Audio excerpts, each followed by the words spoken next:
Chapter 365.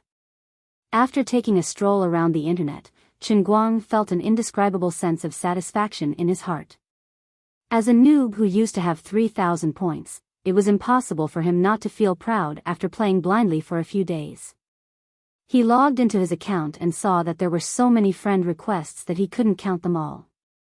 However, Chen Guang didn't have many friends to begin with. At this time, he didn't know many of these friend requests, so he wasn't interested. He entered the rhythm of playing solo every day. Now that he had over 7,000 points, he could gradually enter the circle of professional players. Chen Guang began to ponder whether he should take the initiative to add 2 professional players as friends and see if he could take the opportunity to sneak into their circle in one go. Right now, this brother's rhythm is flying everywhere. I'm a proper celebrity. It shouldn't be too much to add them as friends, right? After the match was successfully made, he loaded the game and entered the player selection interface. Immediately, one of his teammates shouted, F***CK. Brother Lian Sheng. Chen Guang turned on the microphone and chuckled, hey, no one wants to fight me for the mid lane, right? Actually, there was another professional player in the team with 8,000 points. I'll let you win. Chen Guang was happy. Thank you. If I win this match, I'll have a 100-win streak. That professional player was quite generous. He immediately said, then I'll turn off the live stream. After choosing his champion and entering, the people on the other side sent him messages. Some people mocked Chen Guang's winning streak record, some said to add him as a friend after the match, and some asked why the professional player's live stream had been cut off. Chen Guang's teammates simply replied a few words and then fully focused on the game. This time, he had really met a good teammate. They knew that he was aiming for a 100-win streak, so they were all very serious. The number of spectators outside of the game continued to rise. There was no need to say who dared to go easy on others in this match. Needless to say, the pace of the forum immediately soared. The entire match was quite intense. The opponent was also a pro player with 8,000 points and 4 pro players with 7,000 points. The two sides fought back and forth. Fortunately, Chen Guang, a person with low HP but high HP, acted as the last straw that broke the camel's back. The final score was 73-69. The two sides fought for 90 minutes and exchanged bases. Chen Guang was ahead by 100 HP and successfully destroyed the enemy's base. He finally won this unprecedented battle, allowing the tens of thousands of spectators to enjoy an amazing visual feast. Before anyone realized it, many streamers on the live streaming platform had already put up the title, "Let's witness an unprecedented 100-game winning streak in the Celestial Stairway Tournament." As a gimmick, he treated this random game as if it was a competition. With 18 kills, 3 deaths, and 14 assists, Chen Guang handed in a satisfactory answer sheet for his 100-game winning streak. After the match, Chen Guang added the pro player who had given him the mid laner as a friend. He asked him about official competitions and then completely gave up on the idea of forming a team. There was no time. There was no time at all. He did not expect the current professional sports circle to be so formal. There was a fixed time for players to register. Furthermore, there was a dead not like the transfer period. This was not a problem that could be solved with money. In other words, this was not something that Chen Guang could change with his current net worth. He was still not rich enough. However, Azure rarely asked him to do something so clearly. Now that she had asked, Chen Guang did not dare to fool her. If he said 1 month, he definitely could not be late by a day. This gave him a headache and he did not dare to relax. At the same time, after the match, he went to the forums in Tiaba again. This time, it was a complete explosion. From 99 consecutive wins to 100 consecutive wins, even if it was just one more win, it was a qualitative change from double digits to triple digits. The sensation that it caused on the internet was on a completely different level. Yesterday, only 1/3 of the posts on the forums in Tiaba were talking about his winning streak. Today, it was completely different. Posts about this player named the strongest brother Guang's 100-game winning streak took up almost 70% of the forums. Aya, how can I accept this? Qin Guang chuckled. He was really embarrassed by all the flattery. He did not expect that even with the thick skin of the old man, there would be a day when he could not take it. As far as the eye could see, there was an overwhelming number of diehard fans.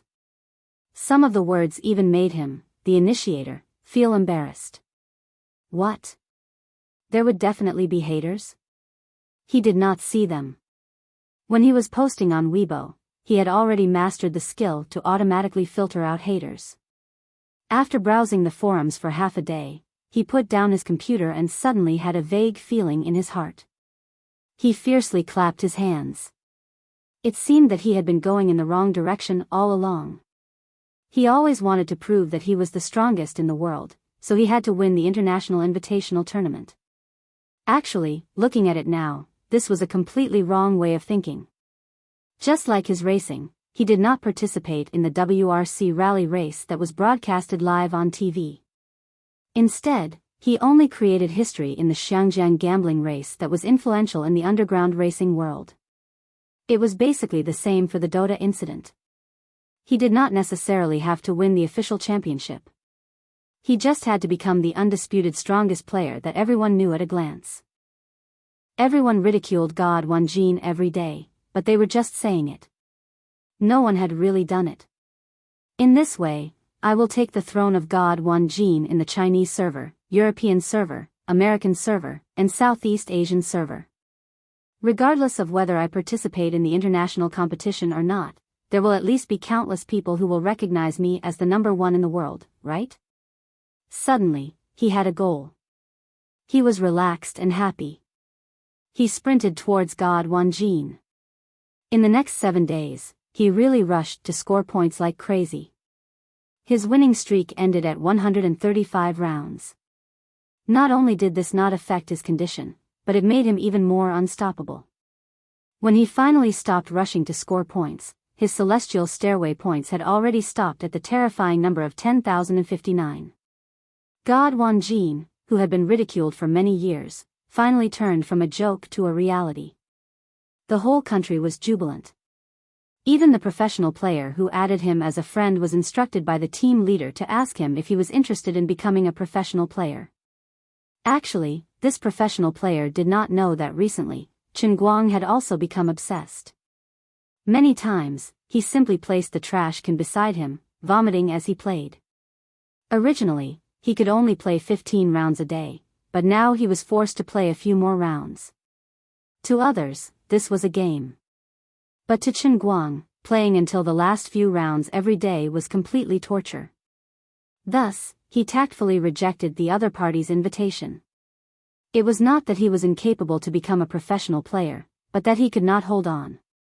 Other than that, in these 7 days, Qin Guoli and Feng Rong went back to their hometown. Qin Guang happily drove the two of them back in his phaeton. As expected, Qin Guoli admitted his mistake. He treated his phaeton as a Passat and lectured him that even if he had some spare money now, he should not have bought a car that cost 200,000 to 300,000 yuan. He should have been more thrifty. Qin Guang was speechless. A person who spent 200,000 yuan to drink soup had the cheek to lecture him. He had wanted to stay in his hometown for a day, but when he reached home, Qin Guoli immediately chased him away. To put it nicely, he said, "Hurry back and prepare for the makeup exam. I have already asked your counselor. You have failed n number of classes this semester." Therefore, Master Guang bitterly rushed back to Wujing that day. He did not dare to look for Zhuo Jingxi, who had successfully complained. She had been immersed in the laboratory for the past 2 days. She had made a few phone calls, urging Qin Guang to quickly be her experimental assistant. But now was the crucial time to break through to God Wanjin. He did not want to be a strong man squatting in the laboratory, so he began to look for weapons to climb over the wall and prepare to fight the foreign server. The foreign server's God Wanjin was much easier to fight than the domestic server. Chapter 366. Even though he was using a wall-climbing weapon and the delay was much higher than the local server, Chen Guang was still able to play smoothly. However, there was one thing that gave him a headache. Even though he could always easily beat the other party into 20 rounds, he could not stand the fact that the points were too slow. In the past, as long as a person's level reached 13, they could participate in the Celestial Stairway solo tournament, but now it had suddenly become 50. It was really hard for him to love it. Azure, help me think of a way. The old man has thousands of killing skills, but he can only play in normal games. What should I do? After a day of hard fighting, Chen Guang looked at his level climbing like a tortoise. He had no choice but to complain to Azure. I can play on your behalf. Azure finally said something sensible. Her figure gradually appeared. Thank goodness, she was wearing a bikini this time. Nice clothes, beautiful. Chen Guang flattered her decisively. Azure rolled her eyes at him. Isn't it all because of you? The lustrous feather raiment has shrunk to this extent. Chen Guang had already cursed this scammer who used the godly power distribution machine 10,000 times in his heart. You were the one who became a prodigal, but now you have the cheek to say that it was for me. What a drugstore scammer. In the end, what he said was, thank you for your hard work, my goddess. I will never forget your great kindness. You were just saying that I was a scammer, right? Alright, actually, Azure knew everything that Chen Guang was thinking. Don't mind those details. You really have to help me this time. Think about it, I'm only given a month's time, and I have to dominate 4 servers. Although I'm strong enough, I don't have enough time. Based on my calculations, I'll need at least 3 months. Why don't you give me a little more time? Chen Guang and Azure laughed. It was so tiring to chat with the worm in his stomach. He had no privacy at all. What if he had sex with someone in the future? Pfft. I'm not interested in your trivial matters. How big is a 3-inch piece of meat like you? When I revert to my original form, I'm tens of thousands of feet tall. When I spread my legs, the gap is tens of thousands of feet wide. When you crawl in, it's like a speck of dust. I don't even feel anything. Holy shit. Was there anything in this world that could hurt a man more than this? No. Absolutely not. It's my loss, said Yi Futian. It's good that you know how powerful you are. Don't think that I'm interested in your trivial matters. Alright, let's put the matter of the Celestial Stairway aside for now. I'm personally playing for you. You're really giving me a hard life. It's bad enough that I'm your butler, but I actually have to help you level up in the game. I'm really a father and a mother at the same time, dragging you along with me. I'm really tired. But I'll say this up front. If I'm busy with this, I won't have time to sort out my business. If the investment fails, it'll be your own fault. Lioli said with a straight face. In fact, she was thinking that she seemed to have boasted a little too much. It wasn't easy to be the butler of the Celestial Emperor's financial management. Looking at the few baskets of TV drama script analysis that she had sorted out and the simulated stock trading that was full of green, Lioli turned her head and revealed a bright smile to Chen Guang, who was in the sky. Forget it. Since it's his money, there's no need to think too much about it. I really didn't expect that a mere mortal's business would be so complicated. It's my miscalculation. Even if I have tears in my eyes, I still have to hold on to the bragging. But no matter what, I have to keep my face in front of this brat.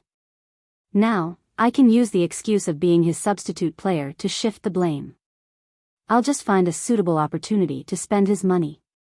As for whether it'll be a profit or a loss, I'll leave it to the bell of destiny.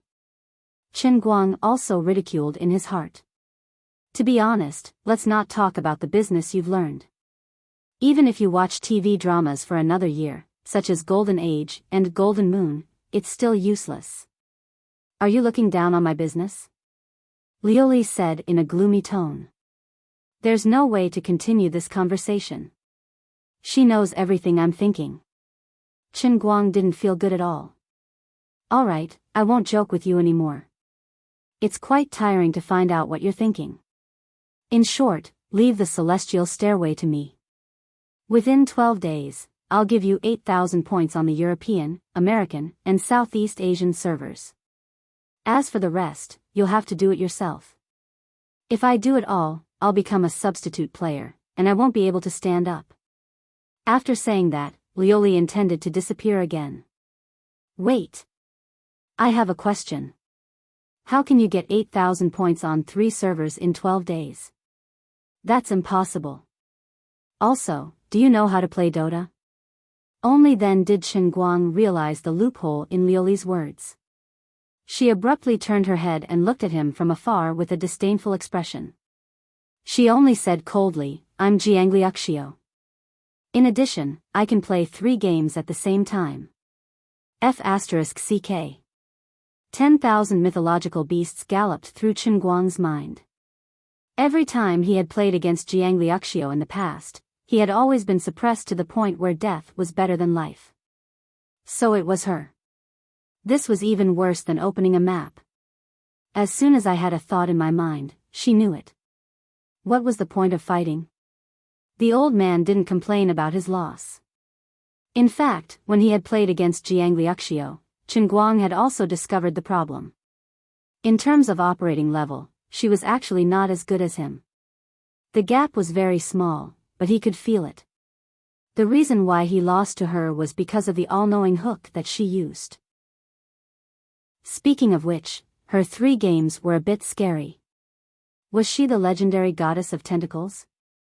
Tentacles in your face, this is called Divine Hook. Do you understand Divine Hook? Divine Hook. You can do it. But you're only one person. 3 games, you don't believe it. Before he could finish speaking, Lioli, who was wearing a bikini, suddenly flashed, and 2 identical figures appeared in the same place. The 3 identical figures uniformly grinned at Chen Guang. Are you afraid of God's shadow doppelganger technique? Teach me, teach me. Every man who had to deal with several girls at the same time dreamed of this divine art. Okay, wait until you upgrade the heavenly holy grail to 7 or 8 levels, then this emperor will teach you depending on my mood. For now, save it. Besides, the principle of the doppelganger technique is very complicated, and it's not as easy to explain in a few words. The me in the middle is the real me, and the me on the other 2 sides only knows how to play games and nothing else. As Lioli spoke, the bikini on her body began to fade again. Welfare of indiscriminate triplets bikini see-through outfit? Unfortunately, Lioli didn't give him the chance. Just as he was about to see the black shadows, the 3 figures simultaneously disappeared.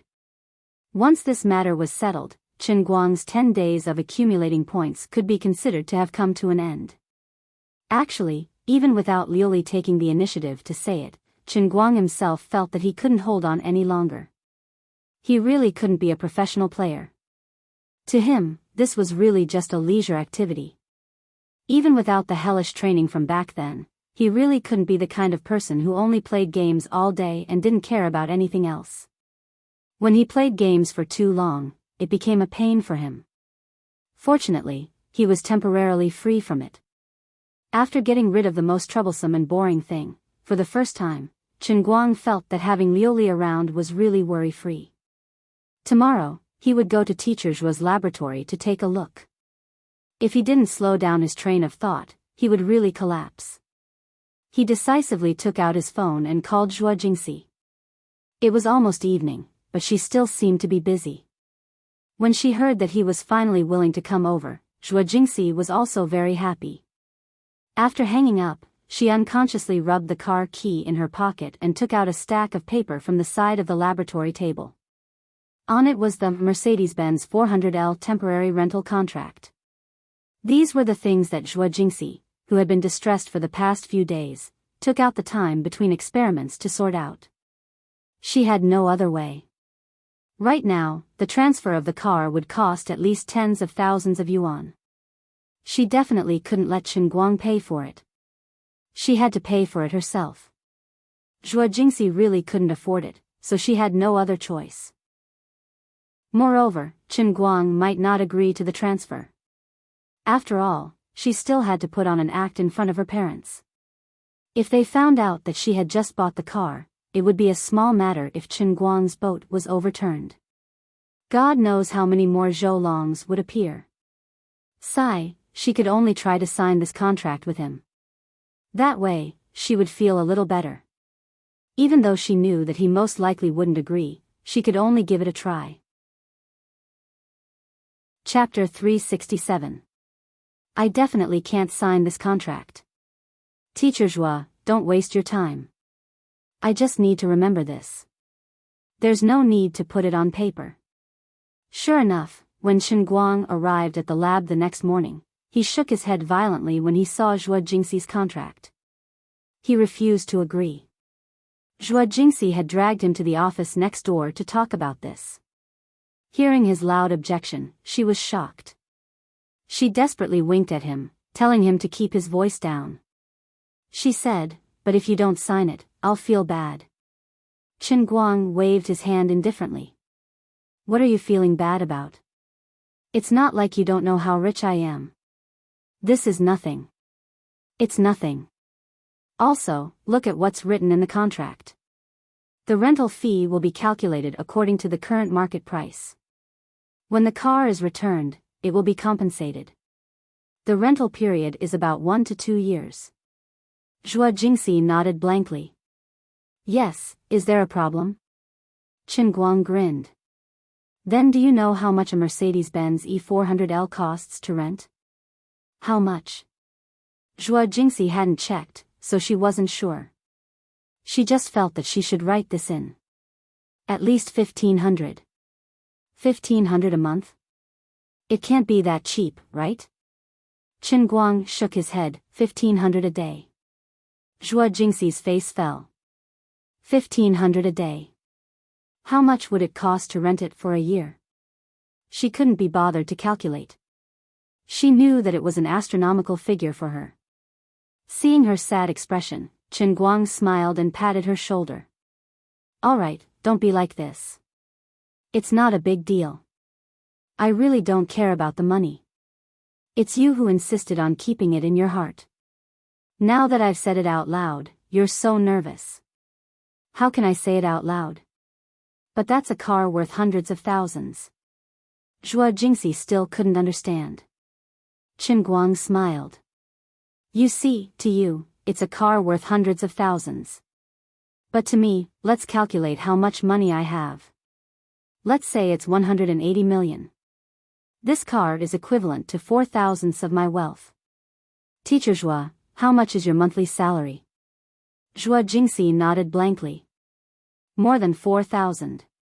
Then, 4/1000 of 4,000 is equal to 16. You see, to me, this car is equivalent to you spending 16 yuan on lunch. You really don't have to worry about it. Chen Guang had used the same theory to trick Zhu Jifa.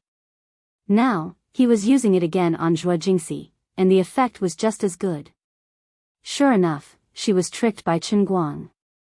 She straightened her neck and thought for a long time. When she looked at Chen Guang again, her eyes were much clearer. That seems to be the case. Yes, that's right. Let's go to the laboratory.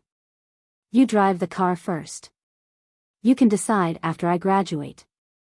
You can either return it to me, or you can wait until you earn enough money to pay me back for the car. Just like you don't care if you eat $16 for lunch, I really don't care how much this car costs. Okay? Chen Guang made the final decision. Zhua Jingxi nodded and immediately threw a book to Chen Guang. Take a look at this book first. Memorize the determination methods of total nitrogen, total phosphorus, ammonia nitrogen, and CODCR. After saying that, she left in high spirits. In fact, there were some things that Zhua Jingxi did not say. These days, she did not dare to drive the car to the school and had been parked in the neighborhood. However, there were many teachers who rented in the neighborhood, and even more who had bought houses. Everyone worked in the same school. Even if they were not in the same school, they had some interaction with each other. Moreover, Zhua Jingxi was a doctoral student and was once the campus belle of Gokyo University. Not to mention anything else, just looking at her appearance, she was destined to be unable to keep a low profile. There were many single male workers in the neighborhood who would deliberately wait for her on the road from time to time, trying to please her. This was understandable, but there would always be people who could not stand it and were secretly jealous. Zhuo Jingxi was not in the mood to care about what was going on in the neighborhood. She knew that there were rumors about her, but on one hand, she had to do her job as a counselor. On the other hand, it was not easy to work with her tutor on a project. She did not have that much time to listen to other people's gossip. These days, because of this Mercedes-Benz, the rumors in the neighborhood that were originally hidden in the dark suddenly rose to a new level. She had just started working for less than half a year, and she was already driving a Mercedes-Benz. Moreover, it was not an ordinary car on the side of the road, but a Mercedes-Benz E400L. How could it not be eye-catching? Some time ago, when Zhou Long came here to pester Zhuo Jingxi, he was seen by others. Although Zhuo Jingxi had never let him into her house, the rumors did not stop. Gradually, the people in the neighborhood began to talk about it. They said that Zhuo Jingxi and the pianist Zhou Long had succeeded, and that Zhou Long had bought a car and a house for her. In the first few days, Zhuo Jingxi was very distressed, but she could not explain it to others. In the past few days, she gradually let it go. Her ideals had never changed. It was up to them how they liked to gossip, and it was none of her business. It was better to guess that it was Zhou Long than to let others know that the car was a gift from Qinguang, right? A female counselor asked a boy in her class to give her a luxury car that cost 700,000 or 800,000. If this got out, it would really become big news. But even if she put this matter aside for the time being, she still felt that she owed Qinguang. Regardless of whether she could pay him back in the future, Qinguang had given her a car for free. In the end, she didn't give him any advantage, and he didn't even get a name. Thus, she suffered a great loss. It was also fortunate that she was a focused person. Even if her heart was heavy with countless trivial thoughts, once she entered the laboratory, she immediately went into the zone. Zhuo Jingxi could be said to be extremely successful in her studies. When she was studying for her undergraduate, she was disturbed by a lot of people because of her outstanding appearance. However, she did not have any distractions and devoted herself to her studies. At the age of 17, she was admitted to Gokyo University and completed her undergraduate studies in 3 years. In the same year, she was admitted to Gokyo University's famous professor, Xu Lirong, for her master's and doctoral studies. This year, 4 years had passed. At the age of 24, Zhuo Jingxi was already standing in front of the threshold of her doctoral thesis. Under Professor Xu's name, she was leading the research team to tackle the relatively new technology of photocatalytic degradation of organic phenolic compounds. Once it was completed, she would definitely take a big step forward in her academic career. Compared to Qinguang, who was muddling along, Zhuo Jingxi was the real genius. Most people of her age were still struggling with their master's thesis. In fact, a few years earlier, she had many opportunities to go abroad, but she missed them all because of one reason or another. She did not regret it.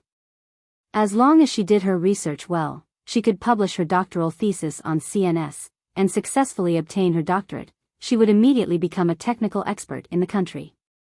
These things about Zhuo Jingxi were not known to the entire environmental engineering class. She also did not like to show off in front of the undergraduate students. There was no real meaning to it. This time, she had to call Qinguang over. In her mind, it was a bit like a little girl purposely showing off in front of her little lover. After reading in the office for about 2 to 3 hours, Qinguang made sure that he had memorized the measurement methods of the 4 indicators. He got up and walked to the laboratory next door with his book.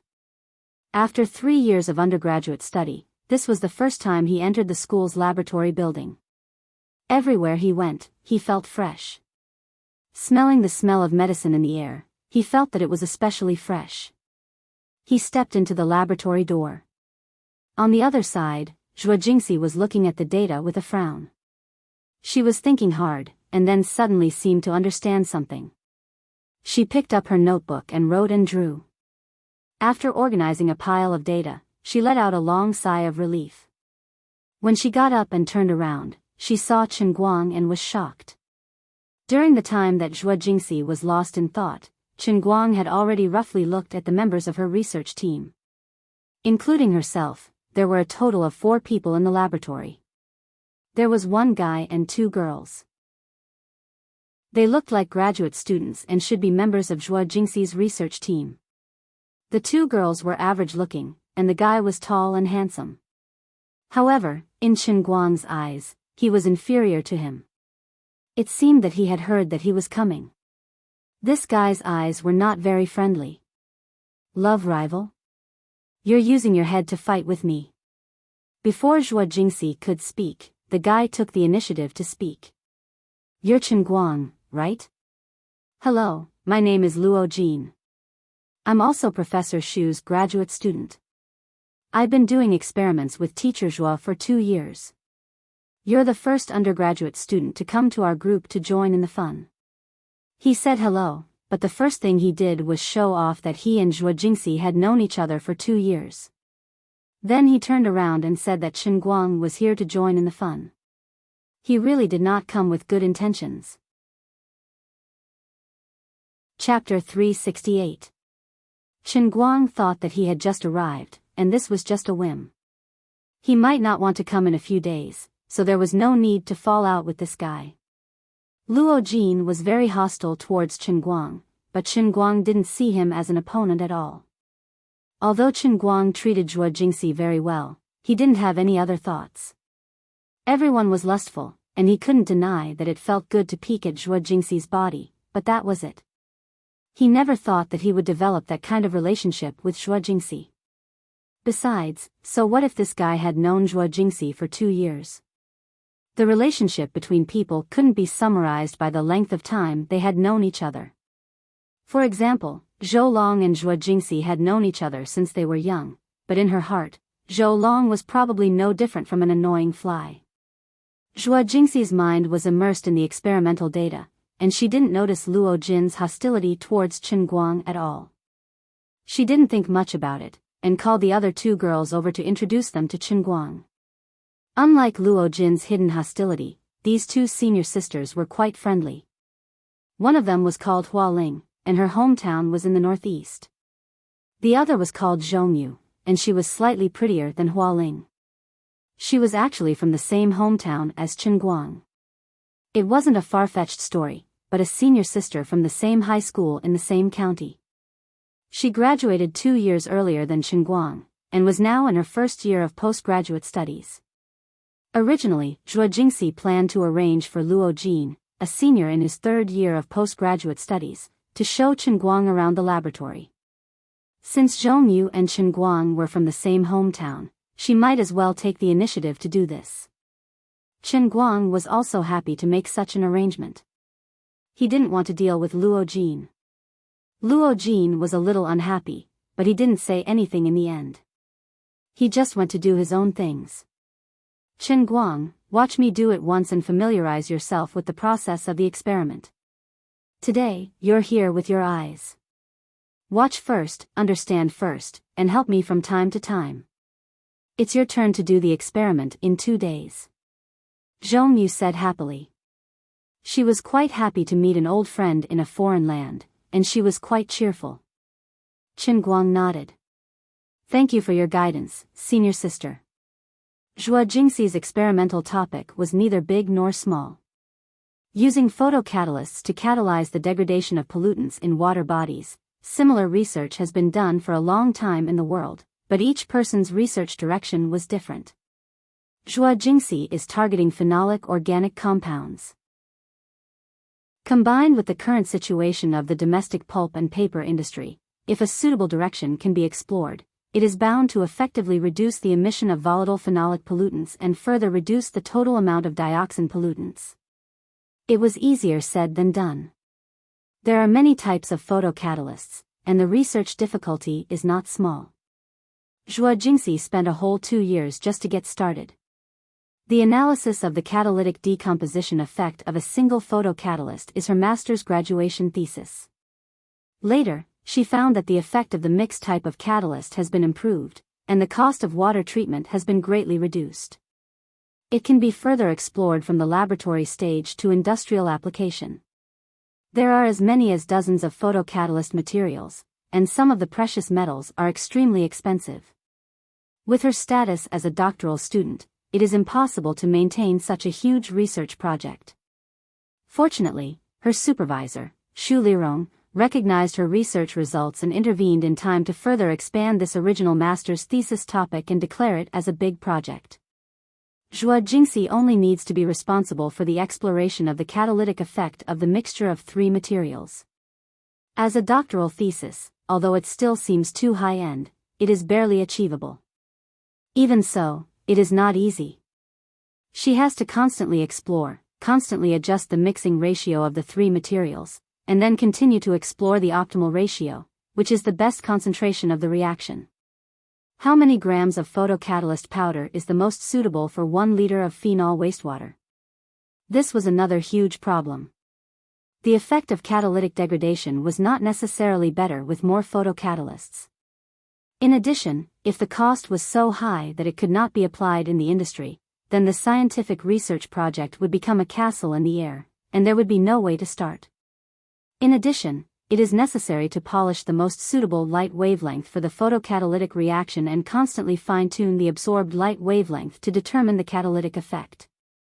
In short, there may be differences in the effect of ultraviolet light at 400 nanometers and ultraviolet light at 395 nanometers. When it comes to visible light and infrared light, the workload is outrageous. In addition, the concentration of phenol pollutants in the sewage also has to be deliberately explored and constantly changed, from 0.001 mg/L to 100 mg per liter. This is the magic of photochemistry. When you can't find the most suitable point, you may not feel obvious changes even if you constantly fine-tune the parameters. But once you think about the critical point, it is very likely that the effect of the entire reaction will change instantly. Take the boiling point of some organic solvents for example. The temperature has not reached the boiling point. Even if the heater has been heating up, the solvent in the flask has never changed at all. It looks like it is frozen. But once the critical point is reached, the solvent quickly boils up. Studying the catalytic effect of photocatalysts is much more complicated than this principle, but the principle is the same. Zhuo Jingxi's entire research project is composed of countless random parameter changes. The ratio of different photocatalyst materials is constantly adjusted, from 33 to 98, 1. The quality of the catalyst material is constantly changing, from 1 milligram to several grams per liter of sewage. The pollution concentration of phenol wastewater is from low concentration to medium concentration to high concentration. The absorbed light wavelength is changed from infrared to ultraviolet, and the wavelength changes are nanometers by nanometers. The difficulty is no less than Edison trying more than 6,000 materials to invent the light bulb. Modern scientific research, especially this kind of scientific research close to the basic disciplines, has always been so boring. Only under the premise of constantly accumulating a large amount of data can one approach the essence of science step by step. Even if you know that you are facing tens of thousands of possibilities, you can only climb forward step by step like Prometheus. Professor Xu now leads nearly 10 doctoral students. In addition to Zhuo Jingxi, a total of 5 doctoral students lead 4 other teams, each tackling the catalytic effect of different catalyst materials. Zhuo Jingxi has been trapped in this project since she started her PhD. During this period, she has experienced several major setbacks.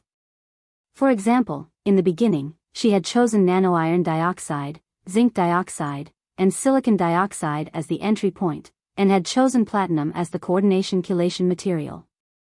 However, after a year of suffering and accumulating a large amount of data, she suddenly had the idea to change the silicon dioxide to strontium titanate. Now, the effect was better than all the previous 3 materials, and she had to start all over again. In fact, she does not really expect herself to be able to determine all the parameters and find the most perfect point. This is unrealistic. But this does not matter. Even if her entire project is a complete failure, as long as she can sort out a large amount of her own data, make a data curve, and submit it to international scientific journals, she can also obtain a large SCI impact factor. Even if it is a failed research, it is equivalent to eliminating the possibility of failure for others. It is still a scientific research result and can also be completed as a doctoral thesis. If there is really someone in the world who can try all photocatalysts, find the most perfect ratio from dozens of materials, and then determine the reaction concentration of phenolic wastewater, absorbed light wavelength, reaction time, and other parameters, and find the reaction conditions that can break the chain of phenolic organic compounds at the lowest cost and the highest efficiency, it would not be too much to give a Nobel Prize. But obviously, this is not something that can be achieved overnight. In the process of research, luck is off the charts, or rather, more manpower and material resources. After dozens of teams work together and constantly fine-tune the parameters, they can generally find a direction that can be applied on an industrial scale. Then, they can almost produce a product. Perhaps it is still far from perfect, but this half-baked product can also be taken out to make a mixed liquid photocatalyst fluid and sold on the market. What awaits the project team will be amazing profits, and at the same time, it can open up the difficult situation of phenolic pollutants in the country.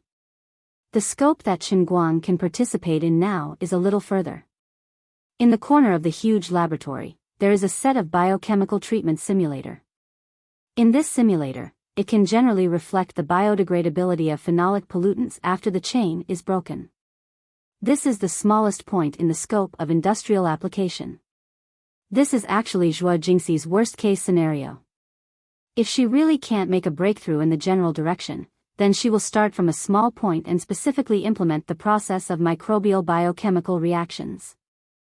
Phenolic pollutants have an inhibitory effect on the activity of the core factors in biochemical treatment. After part of the chain is broken, the activity of the microorganisms can be increased, and the biochemical treatment effect can be further improved. The exploration of this matter is almost enough to write a paper. This was how basic scientific research was like. A big topic could be written from different perspectives. As long as it had something to say, it could prove something or disprove something, and it could be considered a scientific achievement. As long as your paper can be published in a journal and recognized, it is considered that you have a certain academic influence in the discipline. Neither Xu Lirong nor Zhuo Jingxi expected to really complete this great research. However, in the process of research, Zhuo Jingxi alone has published more than 10 papers in foreign journals, an average of one every 2 months. The doctoral leaders of the other 4 groups are not much worse than Zhuo Jingxi. In addition, the Photocatalyst Environmental Protection Application Laboratory of Gokyo University, which is composed of 5 groups, passed the selection and became one of the only 3 national key laboratories of Gokyo University. As for whether the real product can be produced, no one has much hope. Even the internationally renowned large scientific research institutions have invested a lot of manpower and material resources in the past few years. In April 2015, Tokyo University announced that they have really explored a usable photocatalyst water purification technology, but it is still a long way from widespread application. The reason why the country supports this laboratory is also very simple. Professor Xu Lirong, the discipline leader, is currently working here. Professor Xu has gone further than others in this research, and there is hope for the level of scientific research to catch up with the international advanced level.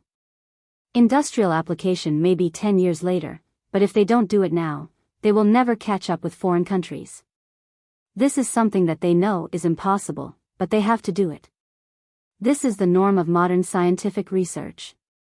It is precisely because there are thousands of people quietly doing this kind of thankless work that human science and technology can continue to advance. The advancement of basic scientific research is particularly difficult, but once there is a substantial result, it can really take a big step forward. Taking Edison as an example, before the discovery that tungsten filament can be used to make incandescent lamps, most people in the world had to live in darkness at night. However, with the birth of incandescent lamps, in just a few years, thousands of households were illuminated. Some people rose to the sky in a single step in difficult exploration, but one success is built on the bones of thousands of people. More people spend their lives in obscurity. Under Zhong Yu's constant help and introduction, Chen Guang spent 5 days to measure the ammonia nitrogen, total phosphorus, total nitrogen, and CODCR of the wastewater before and after the biochemical treatment. At the same time, he also gained a deeper understanding of how terrifying Zhuo Jingxi's actions were. He couldn't help but be in awe. Chapter 369. Chen Guang admired Zhuo Jingxi. In fact, Zhuo Jingxi was also secretly observing Chen Guang during the experiment. It had to be said that the first time he did an experiment, Zhuo Jingxi's eyes lit up. The reason was simple. Zhuo Jingxi had been doing experiments for more than 4 years and was extremely familiar with the operation of various instruments. However, Chen Guang showed a different side in his first attempt. His hands were really too steady and fast. The experiment to determine the concentration of ammonia nitrogen and total phosphorus was not very technical. In actual operation, it was just holding a pipette gun and constantly moving the constant temperature heater and water bath pot. The main work involved the addition of sulfuric acid, hydrochloric acid, and other chemicals. During the experiment, the chemicals were added in test tubes one after another. A fast person might only need 30 seconds to drip 10 times of sulfuric acid, but a slow person's hands kept shaking and might not even be able to finish in 5 minutes. Just this small detail could open up a gap of 4.5 minutes. When magnified to the entire experiment process, the difference was terrifying. However, this was not what made Chen Guang special. He was obviously only an undergraduate student, but his thinking was extremely clear. At first, he was still blind and only knew how to move the solvents and use a spectrophotometer to measure the absorbance. After watching Zhong Yu do it once, he could calculate the standard curve himself. That was not all. On the 6th day, when he finished the experiment and got off work, he packed his things in the office and prepared to go home.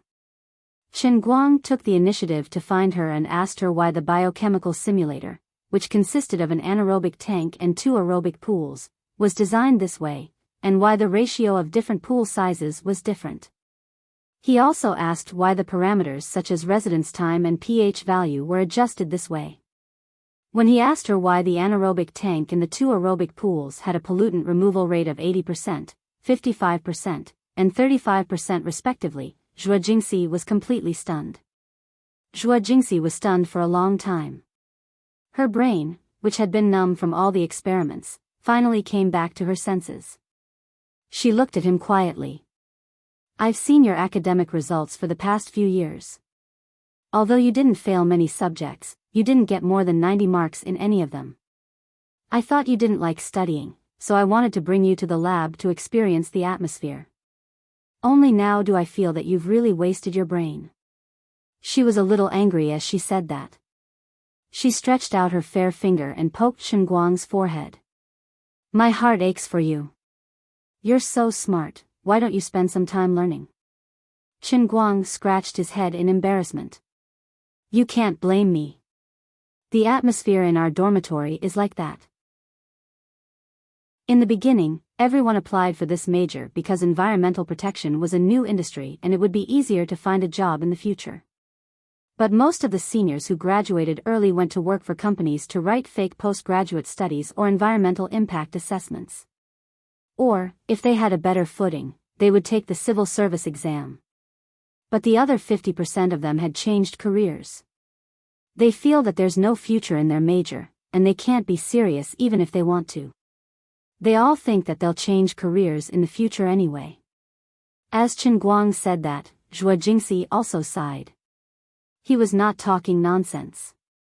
Gokyo University was already one of the first universities in the country to set up an undergraduate major in environmental science. It could barely be considered as an academic pioneer among the universities in the country. But after the undergraduate students graduated, other than those who went on to do postgraduate studies, the number of people who actually continued to work in the environmental protection industry was really less than 50%. Zhuo Jingxi said unwillingly, "But that's the situation of others. With your brain, if you put in a little effort, it won't be a problem for you to get into postgraduate studies. Even if you can't stay in school after you graduate, it'll be enough for you to work as a project staff in some research institute. Chen Guang shrugged. I'm lazy. I've been staying in the laboratory recently. Seeing that you guys are so serious and busy, I can't help but think about some things. In fact, he didn't finish his sentence, but Zhuo Jingxi understood. She suddenly realized that the person standing in front of her was a man with a net worth of almost 200 million yuan. It seemed unrealistic to ask him to be a research worker. She felt unwilling, but then she thought about how poor she was now. She was in no position to scold him. After a while, she said, "Forget it, I won't talk about you anymore. Seeing that you've been so serious these past few days, I'll treat you to a meal." Okay. Chen Guang agreed. The two of them packed up for a while and walked out side by side. They saw Luo Jin standing outside with a book in his arms. It seemed like he did not expect Chen Guang to walk out side by side with Zhuo Jingxi. He was caught off guard by the scene. "Luo Jin, what's the matter?" Zhuo Jingxi asked. Luo Jin hesitated for a while, then pinched his nose and placed the book in front of Zhuo Jingxi. "Teacher Zhuo, I've been reading a case recently. I want to ask your opinion on this kind of high-concentration wastewater with excessive sulfate ions." Before he could finish, Zhuo Jingxi did not take his book. "I have something to do today, so I have to leave first. You can ask me tomorrow."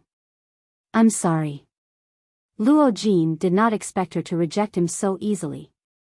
He was stunned for a while before he nodded helplessly. Okay. The two of them went downstairs. Chen Guang said with a smile, "He wants to treat you to a meal." In front of Chen Guang, Zhuo Jingxi did not lie and replied, "I know. That's why I stopped him from talking. Luo Jin is a graduate student who was forced to come here. His brain is quite stiff when it comes to academics, but he is very thoughtful in other aspects." "What do you mean?" "Previously, he found all kinds of reasons to treat me to a meal several times. At that time, I did not think too much about it. I thought he really wanted to ask me some questions, but guess what I saw? Can you not keep me guessing? A candlelight dinner makes me sick. I'm so busy. Isn't this a waste of my time?" Hearing those words, Chen Guang nearly burst out laughing. How bold was that brother of his? He must have watched too many dramas and thought that a candlelight dinner could move a woman. The two of them sat in a small restaurant outside the school and watched her eat like she was fighting a war. She was probably busy going back to organize the data after the meal. Chen Guang said, "Teacher Zhuo, you can eat slower. Why didn't I notice this before? I still remember when you first came to be our counselor. You were so delicate. We all thought you relied on your face to make a living." Zhuo Jingxi's mouth was full of food. She said with a whimper, "Pfft. I'm used to it. I can't slow down. Actually, I really admire you. Photocatalysts. I can't even count the permutations in my mind, and I'm about to collapse. I don't know how you survived. I always feel that you may have worked for 10 years for nothing." Zhuo Jingxi heard him talk about professional things and became interested. She put down her bowl and chopsticks and took a big gulp of water. "That's true, but you have to think about it this way. If someone could really find a suitable ratio and chelate method for dozens of photocatalysts such as silica, platinum, rhodium, palladium, and other photocatalysts, then determine all the reaction parameters, make a finished product, and use this kind of recyclable catalytic reaction material to remove more than 90% of the refractory phenolic pollutants. How much help would that be to mankind?" Without waiting for Chen Guang to speak, she became excited again. "It's not just phenolic pollutants. There are also lipids, and even conventional CODCR or nitrogen and phosphorus. There are also dioxins that are more difficult to deal with. These things can be dealt with using the strong oxidation of the photocatalysis environment. Once you figure it out, think about it. Put a photocatalyst grid in a very polluted river, and when visible light shines on it, it can catalyze and degrade pollutants. These things that harm future generations can be turned into carbon dioxide, into non-toxic and harmless organic substances for the benefit of future generations. How great of an achievement would that be? Chen Guang was stunned. I understand the logic, but it's too difficult. I've checked on the internet. At present, most of the people doing this in China are just hype. But you can't deny that it can really be done. Zhuo Jingxi was not convinced. We are a national key laboratory. I've already written more than 10 papers published in SCI journals. This is not hype. This is knowledge. Okay, you're right. Knowledge, it's knowledge. Chen Guang did not intend to argue with her. No matter how good the prospects she said were, it was really too difficult. Strictly speaking, just the ratio of dozens of materials, the ratio of coordination and chelation of precious metals, and finding the optimal reaction concentration, the possibilities were simply infinitely large. What was even more frightening was that after you found a seemingly perfect ratio through continuous elimination, your perfect ratio would inexplicably be destroyed again when you changed the lighting conditions. This was simply a bottomless pit. Chen Guang thought to himself as he looked at the familiar figure flashing by the window outside the small shop. Although he did not really agree with Zhuo Jingxi's philosophy, she was indeed worthy of respect. Maybe I really will be stuck in this for the rest of my life, but I have no regrets. Even if it's to help others with elimination, at least I've become a brick in the building of science, don't you think so? Chen Guang sent Zhuo Jingxi to the entrance of the neighborhood. When the two separated, Zhuo Jingxi said this. Chen Guang nodded. If you really are stuck in it for the rest of your life, I see that you have no plans to find someone to marry. You're too poor to feed yourself. I'll support you. F*CKU. I'm still hoping that you can really do it. I feel that this is quite profitable. If you can make it into a unique product and sell it, the cost will be tens of thousands of yuan. A complete set of equipment can easily be sold for tens of millions. As long as the effect is good, there will be customers. Taking care of you is my investment. Dream on. I'm in Teacher Shu's laboratory. All the results belong to the laboratory. How can I let you sell them for money? Not long after separating from Zhuo Jingxi, Chen Guang was stopped by Luo Jin. I knew you would come to me. Just say what you want to say. Chen Guang crossed his hands and looked at the angry bull-like senior with an indifferent face. He thought to himself, what a poor guy. Stay away from Teacher Zhuo. Luo Jin opened his mouth and said. Chen Guang almost laughed out loud. He did not have much contact with Luo Jin these past few days. Although he felt that his hostility was always there, he kept it to himself in the laboratory. Today, he had dinner with Zhuo Jingxi, and this guy could not hold it in anymore. He thought that he had some level of understanding, but how could he be so impulsive when he opened his mouth? Recalling that he actually invited Zhuo Jingxi to a candlelit dinner, Chen Guang vaguely felt that Luo Jin's nerve circuit could not be a straight line, right? Chapter 370. In a sense, Luo Jin was really a talent. Reason? Chen Guang was still clasping his hands, smiling without saying anything. The first time they met, this person tried to intimidate him.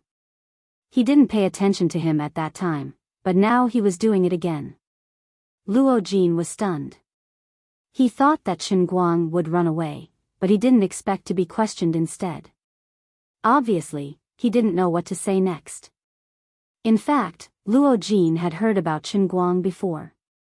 Wang Ren was a celebrity in the college, and he was in charge of everything. Although most of his power was concentrated in the undergraduates, many postgraduates and doctoral students in the college had been undergraduates, so there was a lot to say about Wang Ren. For example, postgraduates like Luo Jin, Hua Ling, and Zhong Yu didn't need to deal with Wang Ren, but they all thought that he would continue to dominate the college until the end of time. But suddenly, one day, he disappeared from Jinhuan Academy. After asking around a little, he found out that he had been brought down by someone, and this was done by an undergraduate student. There was a lot of gossip involved, and there were many other teachers who witnessed it in the conference room, so the people in the engineering class didn't deliberately hide it. Thus, Chen Guang's reputation rose along with it.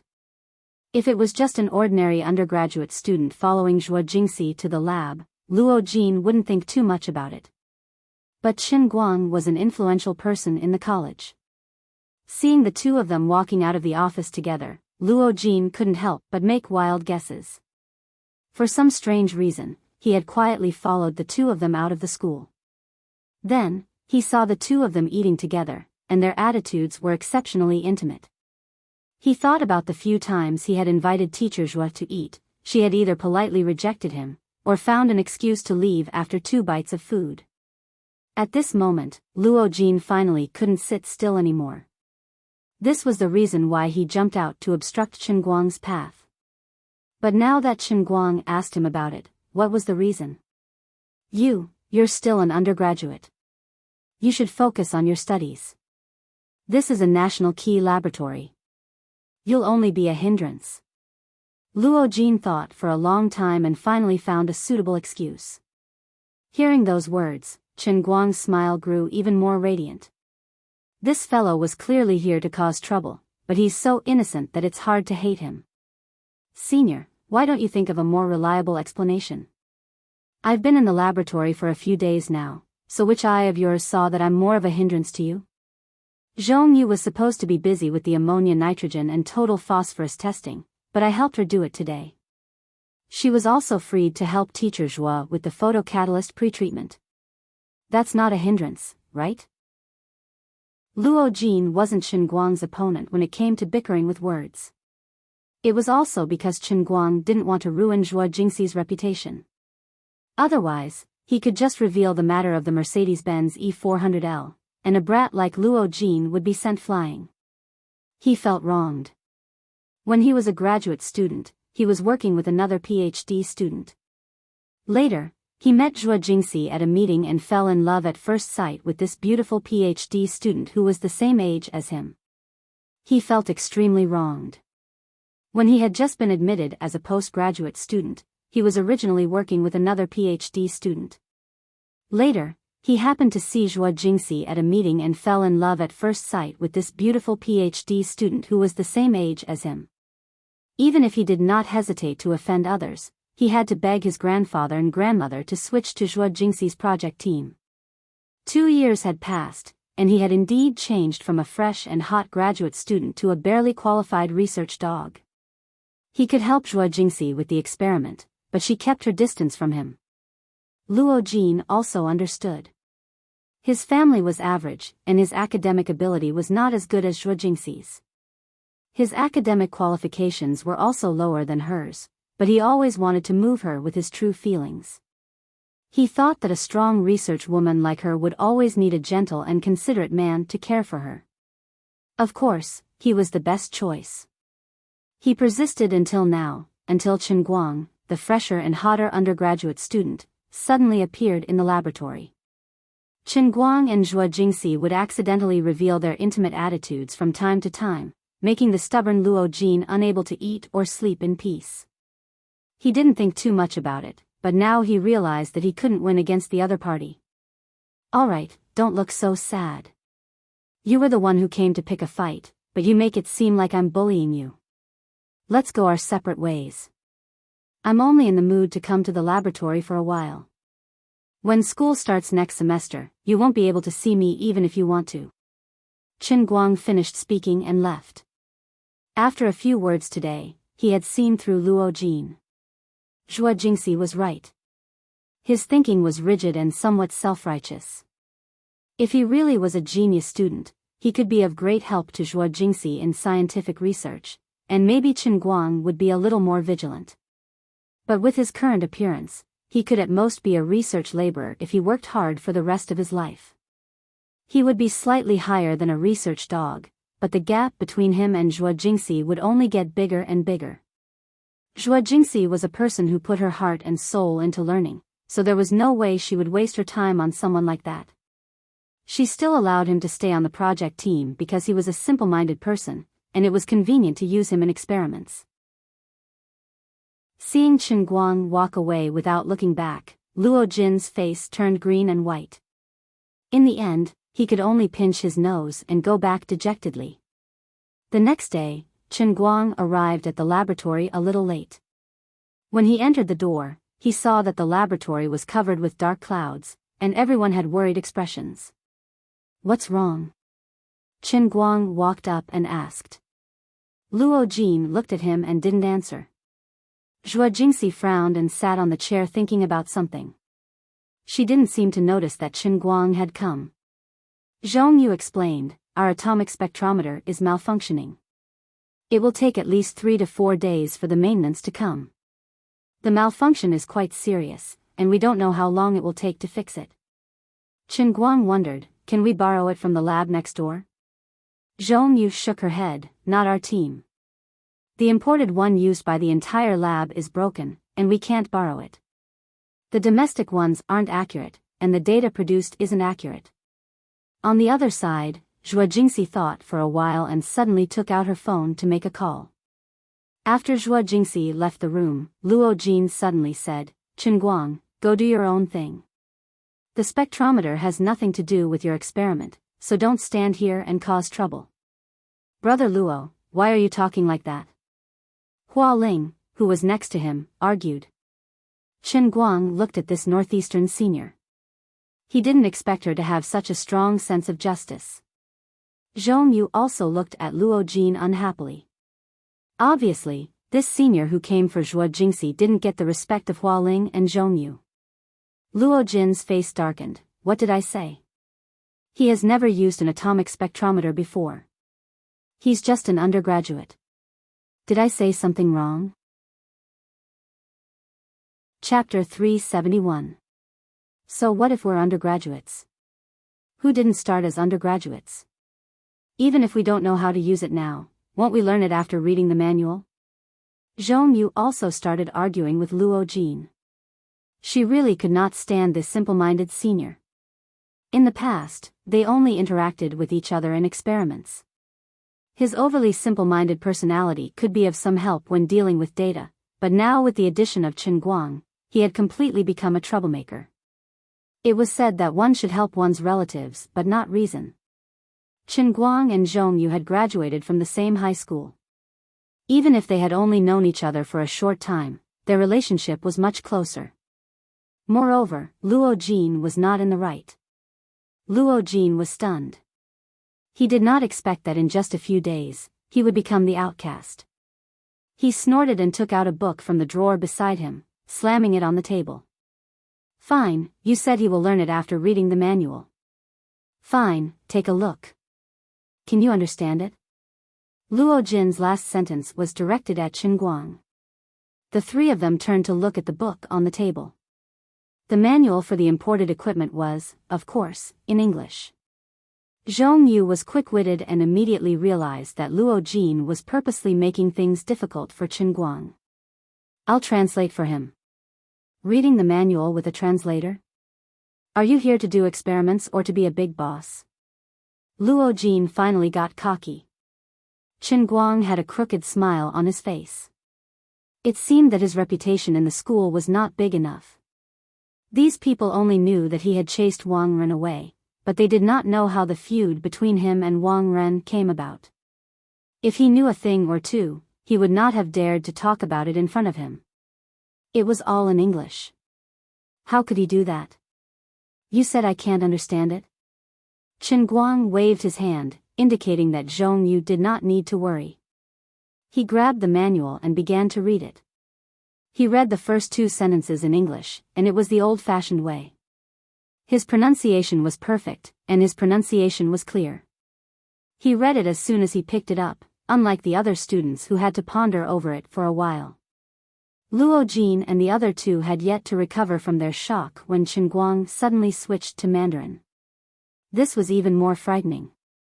His eyes were looking at the English version, but his mouth was able to speak Chinese without any hindrance.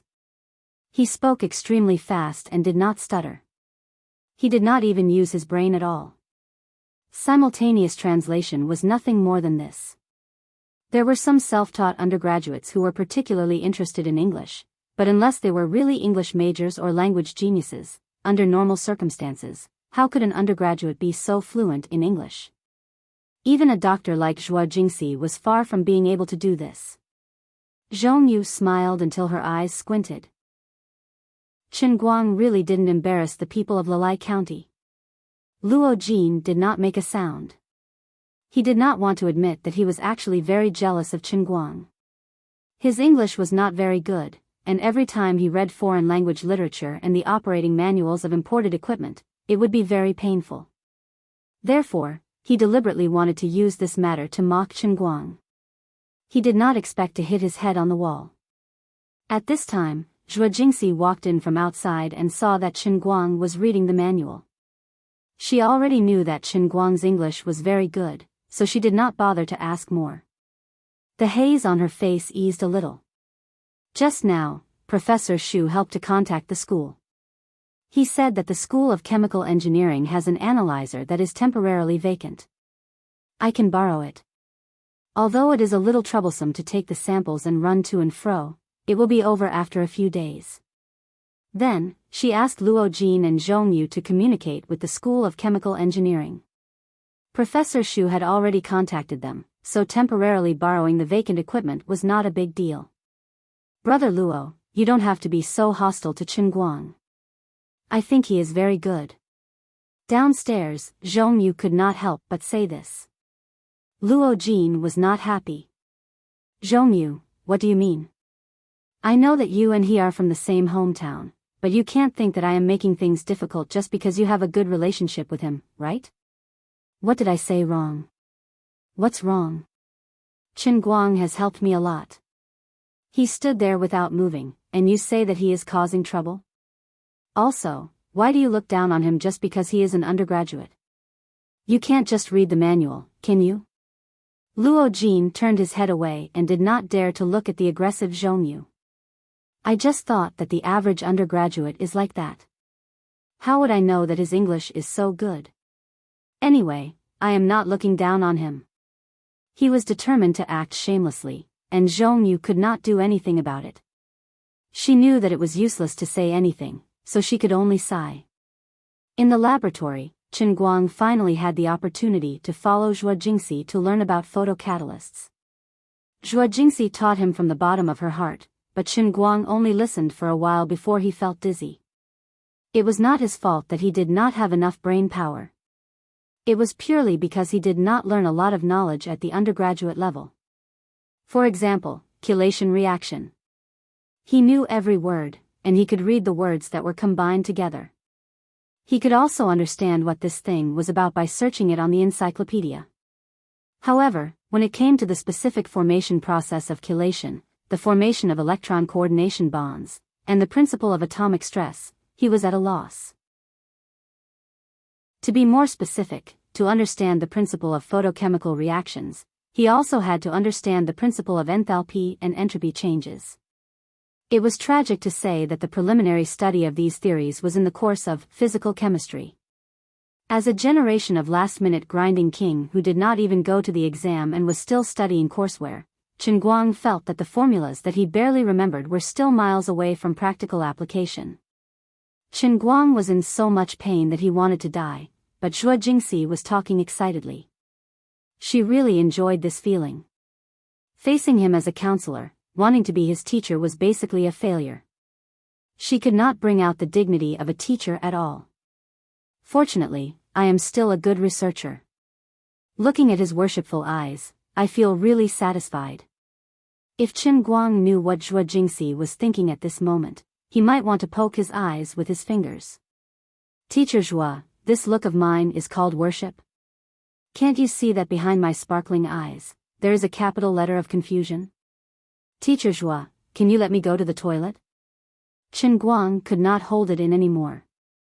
It was not that he could not hold it in and wanted to go to the toilet, but his head was about to explode from Zhuo Jingxi's bombardment.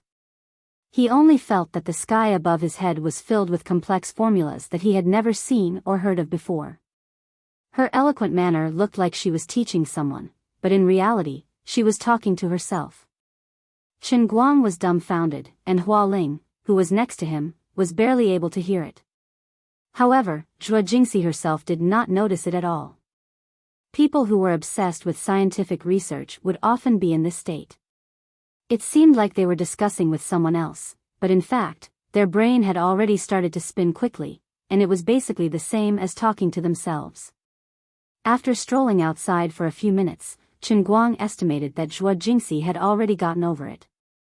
He dared to walk back and saw that Zhuo Jingxi had already started to look at the samples with her head down.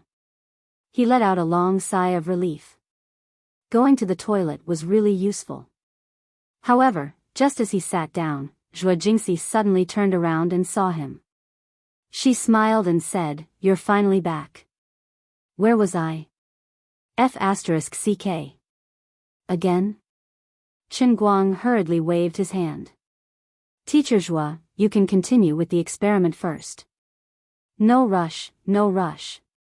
We have to wait for the atomic spectrometer to be finalized before we can do the next step. Right now, we're just doing some preparatory work. Listen to me, each different nanoscale catalyst material has different properties. After we mix these things together, who can save me?" Chen Guang really wanted to find a piece of tape to cover her mouth. "Teacher Zhuo, I know the principles you're talking about are very powerful, but I really don't understand." At this moment, Luo Jin walked in from outside the laboratory. Zhuo Jingxi saw this and quickly left Chen Guang behind and walked to the door. "Luo Jin, did you guys ask? What did the Faculty of Chemical Engineering say? Did you get the lab key?" Although Chen Guang did not really like this second-year student, at this moment, Chen Guang basically regarded him as his savior. When he heard Zhuo Jingxi's question, Luo Jin opened his mouth and wanted to say something, but he hesitated. Behind him, Zhongyu also walked in with tears on her face. "Teacher Zhuo, the head of the Faculty of Chemical Engineering, he..." Chapter 372. Wang Ren was sitting in his office with a smug smile on his face. He had indeed left the Jinhuan Academy with his tail between his legs. But his situation did not become worse because of this. His old uncle did not listen to him and gave him a good job, the head of the Laboratory Equipment Management Department of the School of Chemical Engineering. There were policies from above, and there were countermeasures from below. Although the leaders of Jinhuan School and even Wang Ren's uncle did not want to have a bad relationship with Wu Shan, but we can't afford to offend you, so we avoided you. Since we know that this student has some relationship with you, we will move to another place and no longer appear in front of you. This result can be considered as an explanation to everyone, right? These things were nothing more than giving each other a way out and saving each other's face. Of course, Wang Ren's uncle was the vice principal of Gokyo University. His administrative rank was the same as Wu Shan's, so he had students all over the world. After inquiring a bit more, in the eyes of the vice principal, Wu Shan and that kid from the Building Ring Academy only had a slight relationship with Wu Tong. They were just friends between juniors, and Wu Shan had only helped him with a small matter. If they really wanted to fight to the death, he believed that Wu Shan did not think that it was necessary. They still had to give each other some face. Since Wu Shan did not pursue the matter after that day, the school naturally followed the vice principal's decision to deal with Wang Ren from the east to the west. The School of Chemical Engineering was one of the larger schools in Gokyo University. As the name implied, the experimental projects of this school had always been the most important. It had the largest laboratory building in Gokyo University, and the total investment of the experimental equipment was more than 100 million. Wang Ren's job was a high-end one. He was responsible for the daily maintenance of many of the experimental equipment in the chemical engineering building. If there was a need to buy new equipment, he could also help. This was a lucrative job, and it was very easy. Although it was a maintenance job, what he had to do was to call the manufacturer when the equipment broke down and ask the manufacturer to repair it. Compared to when he was in Jinhuan School, his income did not decrease. In these 2 to 3 months, his income had increased several times. He was also regretting it. If he had known that there would be such an easy job to earn money, he wouldn't have bothered staying in the academic affairs office of Jianhuan Academy and working himself to death to do all those things. Not only did he not get much money from the undergraduate students, but he also ended up with a bad reputation, and there was also the risk that he would be exposed at any time. It was much easier now. He picked up the teacup, took a sip, leaned back on the rocking chair, and sighed, "Alas, everything is good here, but I don't have the opportunity to contact little girls. The chemical engineering faculty is full of monks, the girls who can study in this broken school, alas." Wang Ren wasn't talking nonsense. It wasn't that there weren't any beauties in the chemical engineering department, but the ratio was too low. Especially the female straight-A students. To put it bluntly, their looks were basically below average. For Wang Ren, who was used to young and beautiful girls, it was like heaven and earth. The Jinhuan College is still better. Even though the graduate student who just came is far from Sun Xiaoxuan, who is in Chen Guang's class, he is still not bad. It's been a few months since I've seen a girl that I like. I should lower my standards appropriately. Wang Ren sighed again. Thinking of the comfortable days in the past, he still felt a little regretful. But it didn't matter. The people from the Construction Ring Academy deserved to be unlucky. Didn't they just walk right into a trap? A little earlier, the head of the chemistry department asked him to help arrange the equipment for a research group in the Construction Ring Academy. At that time, he was already unhappy. He was someone who left that place with his tail between his legs. How could he be nice when he saw them? Don't blame me for being rude. In fact, he didn't really expect to get anyone because of this small matter. It was just that he couldn't hold back the anger in his heart when he met a student from the Construction Ring Academy. When the people from the research group came back to the leader of the chemical engineering faculty, he would let them go. But at this time, Wang Ren still didn't know that he was going to be in big trouble. He was still immersed in the pleasure of revenge. "Sister Zhongyu, what did Wang Ren say to you just now?" Chen Guang walked forward in big strides as he turned around and asked Zhongyu. Zhuo Jingxi, who was next to him, was desperately pulling him. "Chen Guang. Don't go. Can you listen to me for once? The last thing is over. At worst, I won't borrow the equipment from the chemical engineering department. Don't be impulsive." Zhong Yu was also pulling Chen Guang on the other side. At this time, the tears on her face had already dried up. "Chen Guang, calm down. I really didn't suffer any losses. It's just that some of Wang's words were too harsh. I suddenly lost control of my emotions." Hua Ling, who was a bit bigger, was pulling the back of Chen Guang's collar. She really didn't let go of any blind spots. Luo Jin looked at Chen Guang from the side. He was also hesitating whether to pull him or not. In his heart, he was looking forward to Chen Guang causing trouble in the School of Chemical Engineering and getting expelled. At the same time, he felt that his performance in the School of Chemical Engineering was too cowardly. If he pulled Chen Guang over now, wouldn't that make him seem unmanly? About 2 minutes ago, Zhong Yu didn't say anything more. She only told everyone that the director of the chemical engineering faculty was Wang Ren. Then Chen Guang exploded and silently walked out of the laboratory. Zhuo Jingxi had seen him explode. God knows what kind of trouble he would cause if he left. Zhong Yu saw that the situation was not good and hurriedly tried to persuade him. The moment she spoke, the face of Chen Guang, who had always been kind in the laboratory, suddenly became gloomy and ugly. Chen Guang was pulled by the 3 girls and couldn't move. He had no choice but to stop and look back at Zhuo Jingxi. "Teacher Zhuo, did you forget what Wang wanted to do to you?" After that, without waiting for Zhuo Jingxi to speak, Chen Guang turned to look at Zhong Yu. "Sister Zhong Yu, tell me the truth. Was it really just his words that were too harsh? What did he say?" Chen Guang's eyes were so burning that Zhong Yu subconsciously let go of his hand. She didn't dare to look at him directly. She turned her head away and thought of the grievances just now. She wanted to find someone to talk to, but she felt that something was wrong. Chen Guang said again, "Speak. You must speak today.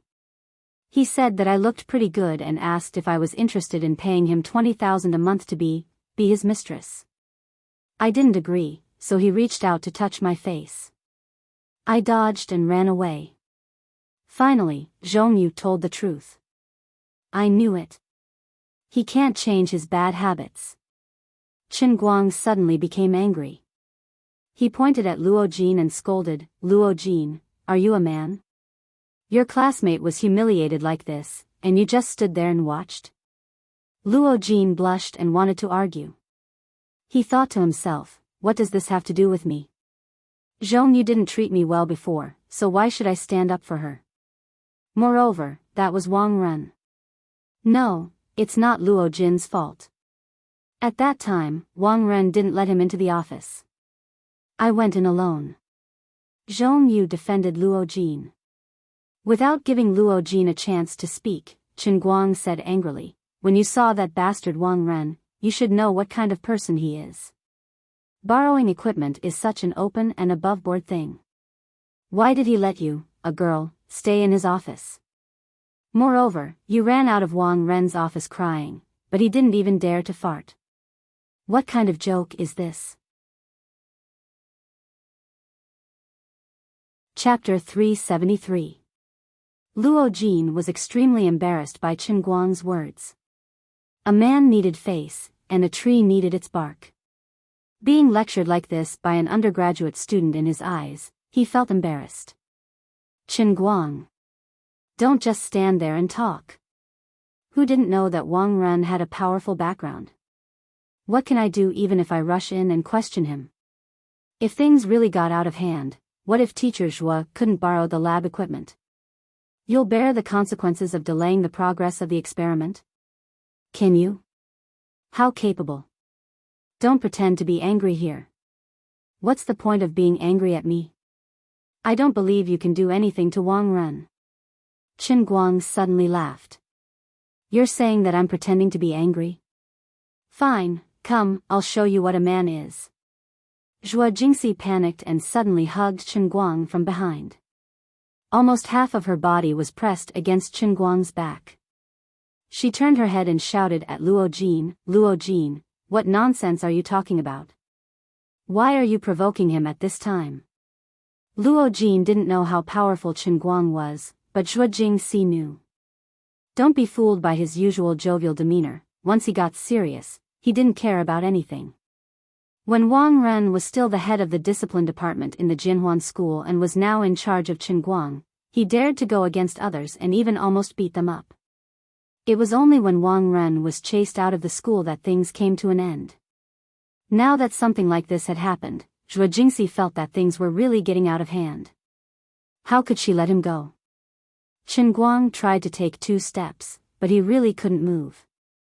He didn't dare to use force to break free from Zhua Jingxi, so he could only stop and sigh. Teacher Zhua, do you really think I've lost my mind from anger? Zhua Jingxi retorted, isn't it? Qin Guang shook his head. No. Actually, I'm very clear-headed now. Really, really clear-headed. Then why are you still like this? Zhongyu asked again. Qin Guang sighed. Fine, I'll tell you why I'm so angry. On a larger scale, look at where we are. This is Gokyo University. It was 211,985. It was the best university in the southwest region. It was the yearning of countless students in the Sichuan province. He, Wang Ren, was merely an ignorant and incompetent piece of trash. What right did he have to wield authority here? What he did in the past at the Jinhuan Academy was fine. I thought that if I chased him away, it would be retribution for his evil deeds, and I thought that he would regret it. But look at how the people in the school fooled us. He is a completely uncultured person, but he controls the experimental equipment of the School of Chemical Engineering, which is worth hundreds of millions. He is like a ruffian on the street becoming the dean of the Imperial College. We followed the normal procedure to borrow a piece of idle equipment, but Sister Zhong, you had to face such difficulties. In the past, he ruined the atmosphere of our Jinhuan Academy. Now, he wants to ruin the academic atmosphere of another academy. Before I came to the laboratory, I might not have felt anything. But now, I really feel that a serious scholar should not be under the jurisdiction of a scumbag like him. On a smaller scale, back then, Dean Tong vowed in front of us that he would expel Wang Ren. In the end, not only did he not get the hell out, but he even got promoted. Wang Ren was fired. But he was promoted. If such a person continued to mingle in the school, Sister Zhongyu righteously rejected him today, but what about in the future? Or was there someone else who was in a hurry to tackle a key project at a critical moment? Give him another card? Think about it, do you really want people to lie on his bed for the sake of learning? That is the biggest joke in the world. On a smaller scale, Zhongyu is my friend. How dare he treat my friend like this? I can't stand it. Today, I will settle old and new grudges with him. In this lousy school, if he exists, I will not exist. If I exist, I will not exist. No matter which school he is in, it is the same. Don't stop me. If I stop you now, I will find him alone tonight. The consequences will be worse. If I don't let him know, he will be in charge of the equipment. Tomorrow, he will be in charge of the administration of the school. While Chen Guang was speaking, Zhuo Jingxi had been hugging him from beginning to end. However, she gradually let go, knowing that she could no longer stop Chen Guang. At this moment, Luo Jin suddenly said, "Oh right, where's Hua Ling? Wasn't she here?" Zhuo Jingxi asked. It seems that after I said that Wang Ren wanted to be my sugar daddy, she went back to the lab and came down from the other side of the building with something. Zhong Yu vaguely remembered. This is bad. Zhuo Jingxi stomped her feet. She was trying her best to control Chen Guang, but she forgot about Hua Ling, the bad-tempered girl. She was also one of the main forces pulling Chen Guang back, but in the end, she charged over herself. Let's go check it out. Chen Guang didn't have much contact with Hua Ling. But it was undeniable that the straightforward Hua Ling helped him a lot these days. A group of people ran all the way to the laboratory building of the School of Chemical Engineering. From afar, they could see a large group of people surrounding the school building. Everyone thought that Hua Ling was in trouble, so they quickly rushed forward. Before they could take 2 steps, a loud shout came from the crowd in front of them. It was Hua Ling. She was full of energy. Obviously, she didn't suffer much. Fortunately, nothing happened to him. School of Chemical Engineering. Jianhuan School. The biggest stinky shit. Stinky shit. Wang Ren jumped ship. Wang Ren, you son of a bitch. Eating, drinking, whoring, and gambling.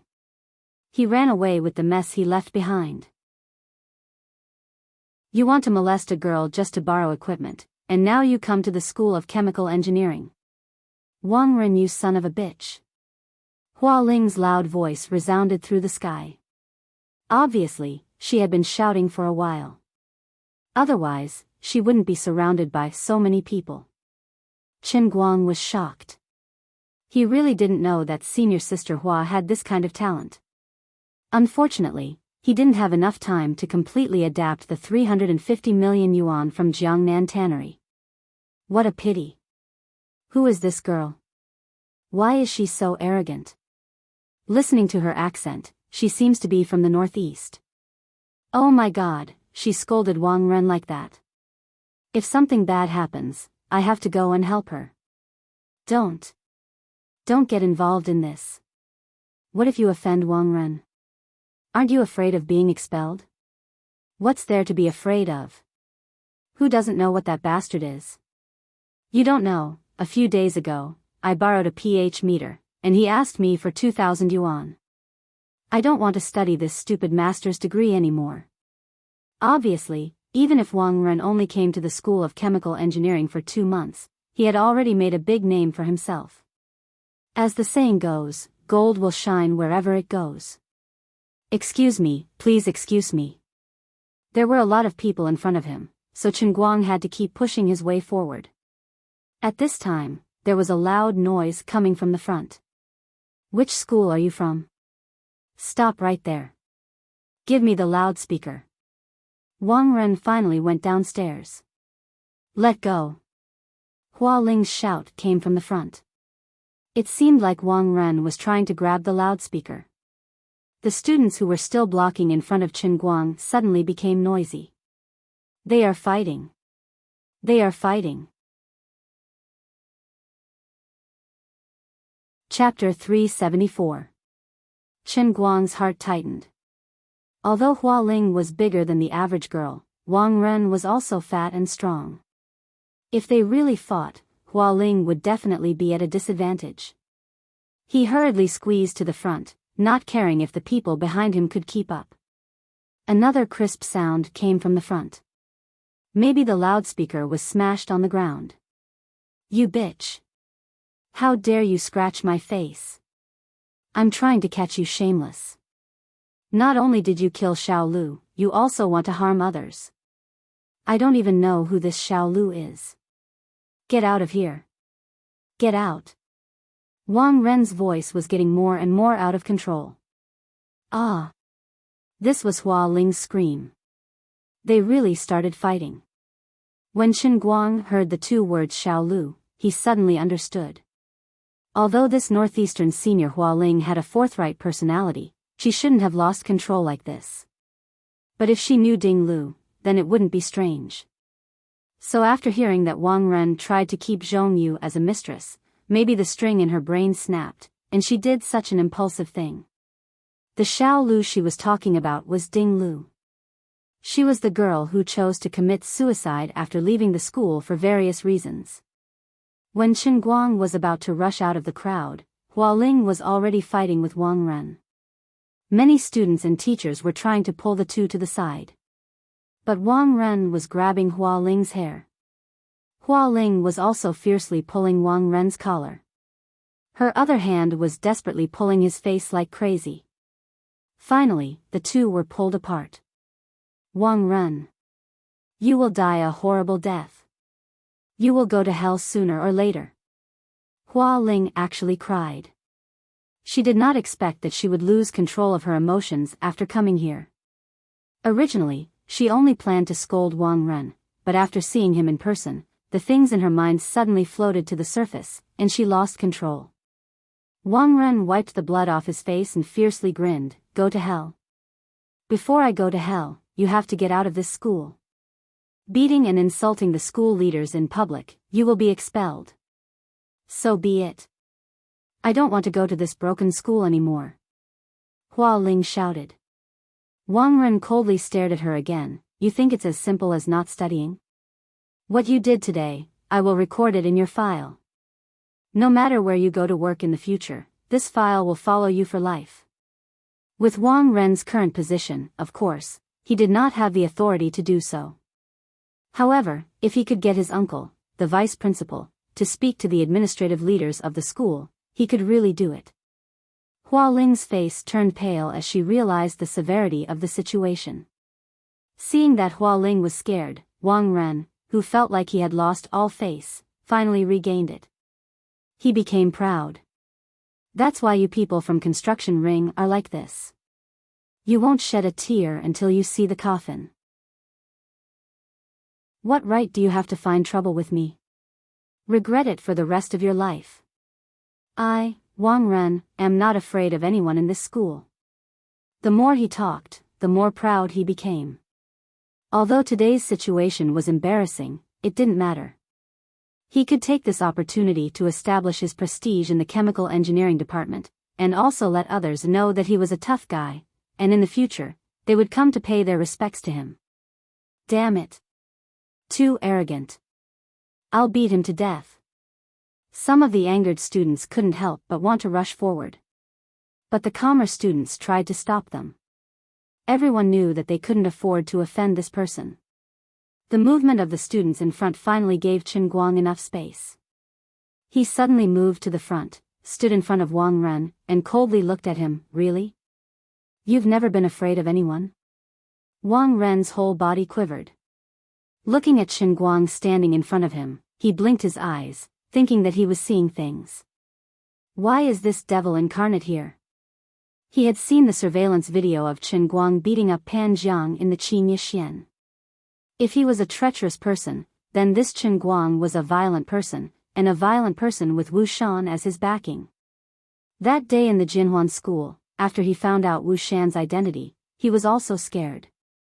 Fortunately, his uncle was not a small character, so he was able to hold on. Being stared at by Chen Guang like he wanted to eat someone, Wang Ren subconsciously took a step back. Although he absolutely didn't want to admit that he was afraid of Chen Guang, his subconscious reaction sold out his thoughts. Chen Guang bent down and looked at Hua Ling, whose hair was messy and face was covered with dirt. "Senior Hua Ling, you can go outside and rest. There's nothing for you to do here." "What do you mean there's nothing for you to do here?" After Chen Guang said this, both Wang Ren and Hua Ling were at a loss. After so many years of administrative work, Wang Ren had some ability to read people's expressions. He suddenly realized that this kid was going to be ruthless. So he asked Hua Ling to go away first, so that this girl could get away. Thinking of this, he almost wanted to run, but when he turned around, he found that his back was crowded with people, and there was no way to escape. Even though the people surrounding him were not really trying to block him, they had unconsciously cut off his escape route. At this time, Zhuo Jingxi and the others finally squeezed in. Chen Guang pushed Hua Ling into Zhuo Jingxi's arms. "Teacher Zhuo, you guys leave first." Zhuo Jingxi, Hua Ling, Zhongyu, and the others shook their heads violently. "I'm telling you to leave this place. Listen to me," Chen Guang shouted. "Let's go back, we can talk about this later, okay?" Zhuo Jingxi still wanted to persuade him. Chen Guang grinned. "Are you trying to kill Wang Ren?" "Ah." Zhongyu, who was next to him, was stunned. However, Zhuo Jingxi understood what he meant. He was clearly saying that if she didn't vent her anger today, someone would really die later. Seeing that she understood and began to retreat with the others, Chen Guang no longer cared about them, but turned around and walked forward. Wang Ren was trying his best to push through the crowd on both sides, trying to run forward. In fact, when Chen Guang first came here today, he did not really intend to make a move. He knew that Wang Ren was afraid of him. As long as he was here, he could borrow the lab equipment with just a word. Based on that bastard's bullying personality, he would only worship him like a Buddha statue. However, when he saw this person, saw the unkempt Hua Ling, saw the mention of Ding Lu's death, and saw the arrogant look on his face, Chen Guang suddenly changed his mind. He knew what it meant to throw a punch, but he could not bear it. Wang Ren, a brainless, uncultured, filthy, domineering, and dirty person, was able to act like a tyrant in the Wujing University for so many years. Even though all the students and even many teachers knew from the bottom of their hearts that he was a rotten person, he still stood tall and did not fall. Even though he was expelled from the Building Loop Academy because of Chu Li's incident, he still managed to get a job in the School of Chemical Engineering. This showed that the person behind him was actually not afraid of Wu Shan. He just wanted to give everyone face and let the matter rest. For so many years, too many people wanted him to leave this school, but no one was able to put it into practice. It was not hard to imagine how strong his backer was. Gokyo University was second to none in the southwest of China. The person who could let Wang Ren cover the sky with one hand in this school would not have a low status. This school's principal had the administrative rank of a deputy minister, and even the deputy was at the level of a prefectural office, the same level as Wu Shan. The school was also a place to spread branches and leaves. The person hiding behind Wang Ren's back must have a great influence in politics, business, and education. In fact, after Wang Ren was expelled, Chen Guang really wanted to get rid of this scum, but at that time, he and Wu Tong both knew that this kind of person would not be satisfied just by scolding him or beating him up. He must be punished by the law, so Chen Guang and Wu Tong together decided to slowly collect evidence. It was just that both of them had their own things to do, so it dragged on until today, when he once again appeared in front of Chen Guang. Wu Tong and Chen Guang had said many times that fists and kicks were not the real way to solve problems. But at this moment, Chen Guang couldn't control the evil in his heart when he looked at Su Tao's silhouette. He wanted to smash his fist against Su Tao's head, causing his brains to splatter.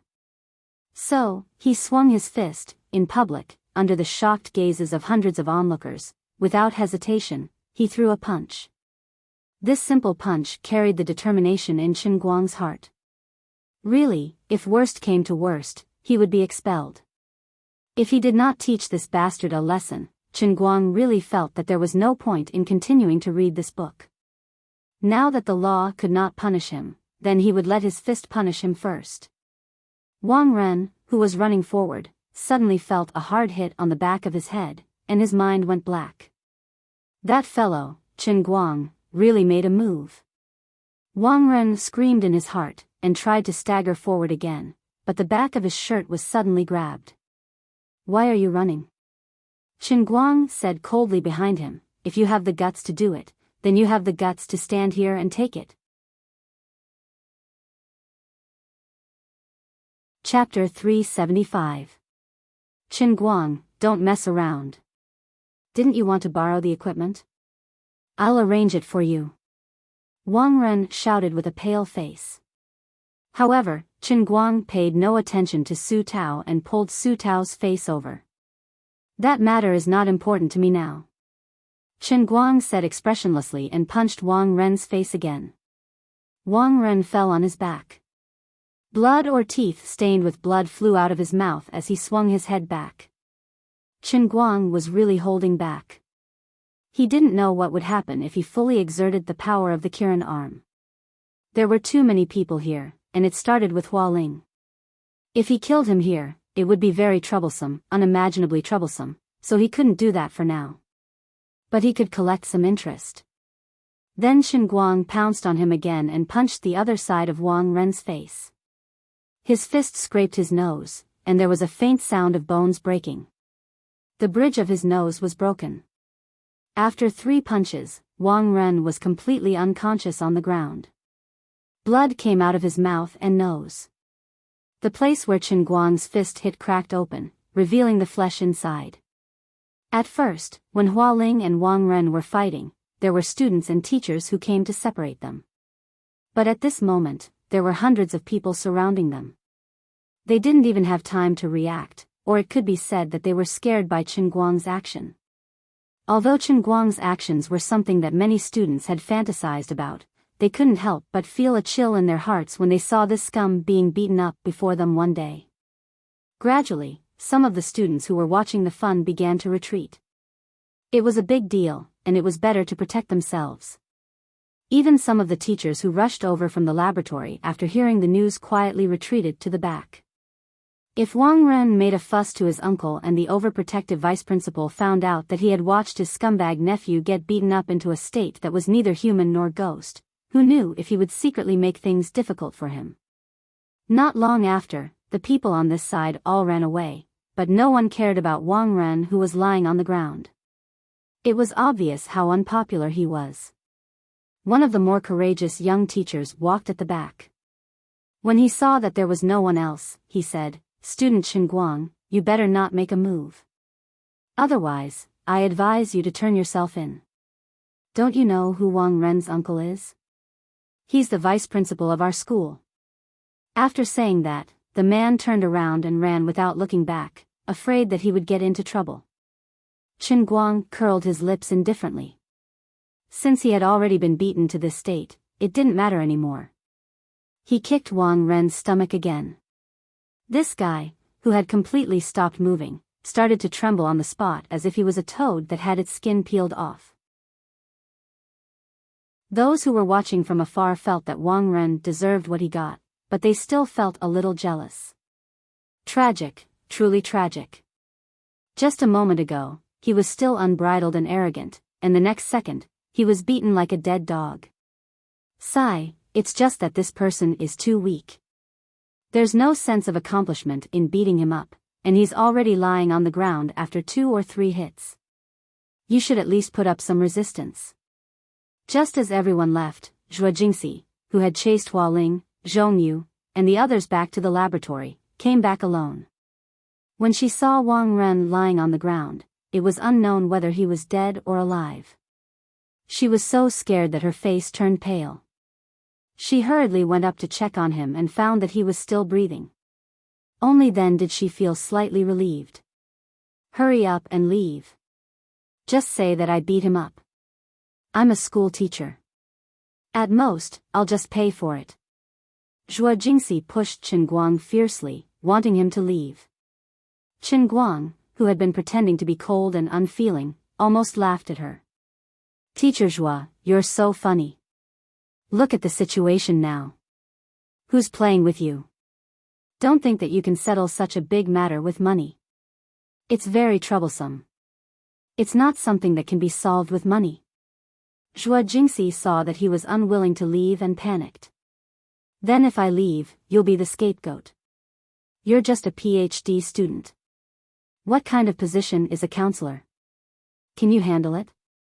I just heard people say that Uncle Wang seems to be some kind of vice principal, right? How can you handle it? Besides, so many people saw me hit him. Don't look at how the people nearby have all run away. Who knows how many people are watching from the windows over there and behind the door over there. How can they take the blame for a delicate girl like you? Chen Guang, on the other hand, had thought things through clearly. Zhuo Jingxi's face turned pale. She did not know what to do. Listen to me. This matter has nothing to do with you. It's just a personal grudge between him and I. I don't like him, so I can beat him up if I want. It's that simple. It'll be troublesome if you guys get involved. Believe me, Wang Ren wouldn't dare to do anything to me. It has nothing to do with how much money I have. There's another reason.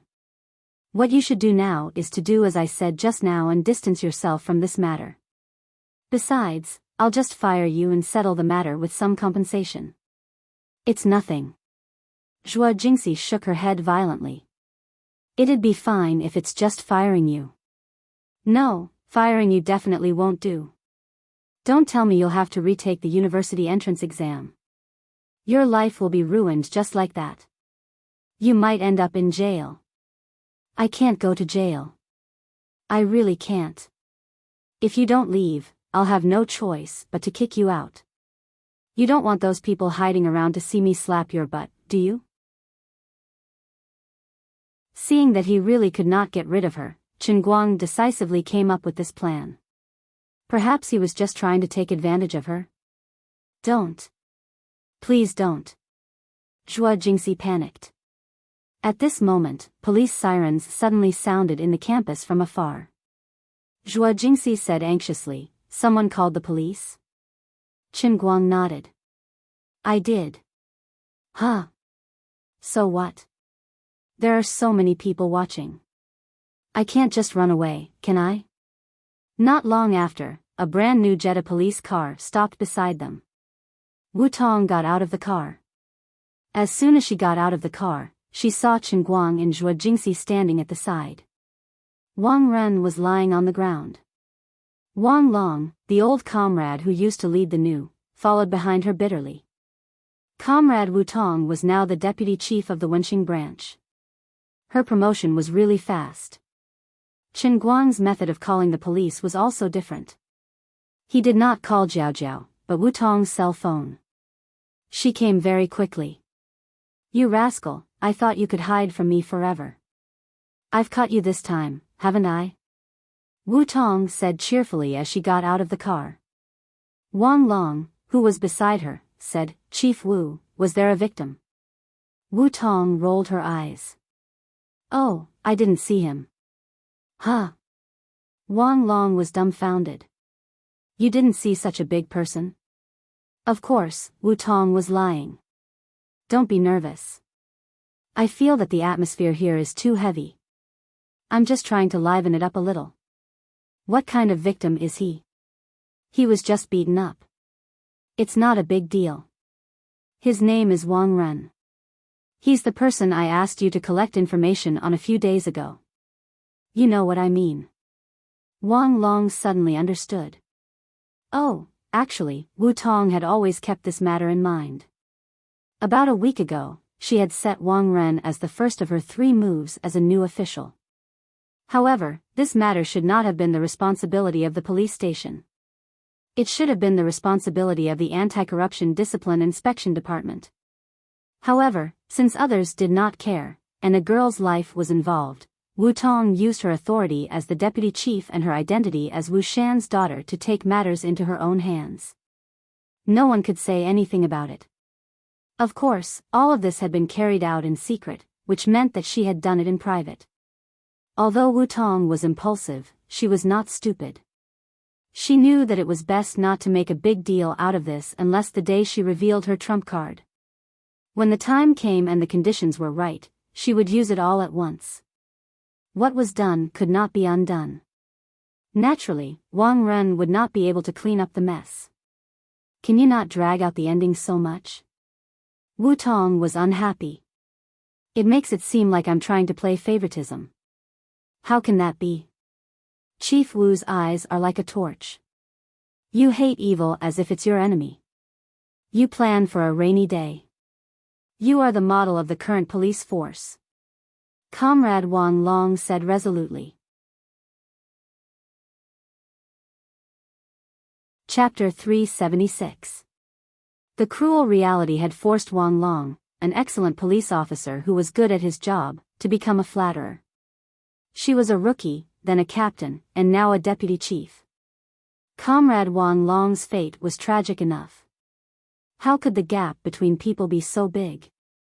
Of course, it was no wonder that Wu Shan tried his best to promote Wu Tong. The credit of killing 7 international criminals, including Shizhou, was not something an ordinary police officer could achieve even in a decade. In addition, Wu Shan handled the situation well.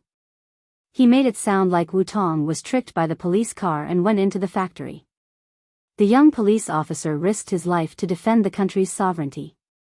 He pretended to be weak, sneaked in alone, and killed all the criminals. In the internal documents, Wu Tong was described as a lone hero.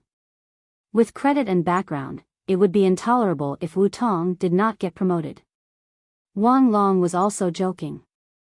Putting today aside, Wu Tong's work was indeed upright and plain-spoken. She could endure hardship and was brave enough to charge and break through enemy lines. She finally came close. Chen Guang chuckled. Sis, I didn't hide from you. Aren't you busy, and so am I. Since I'm free today, I asked you to arrest me. Am I not giving you credit? Wu Tong spat at him. Save it.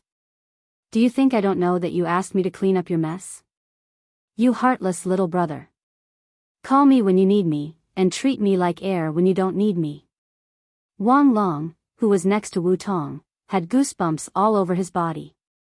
Scary, really scary.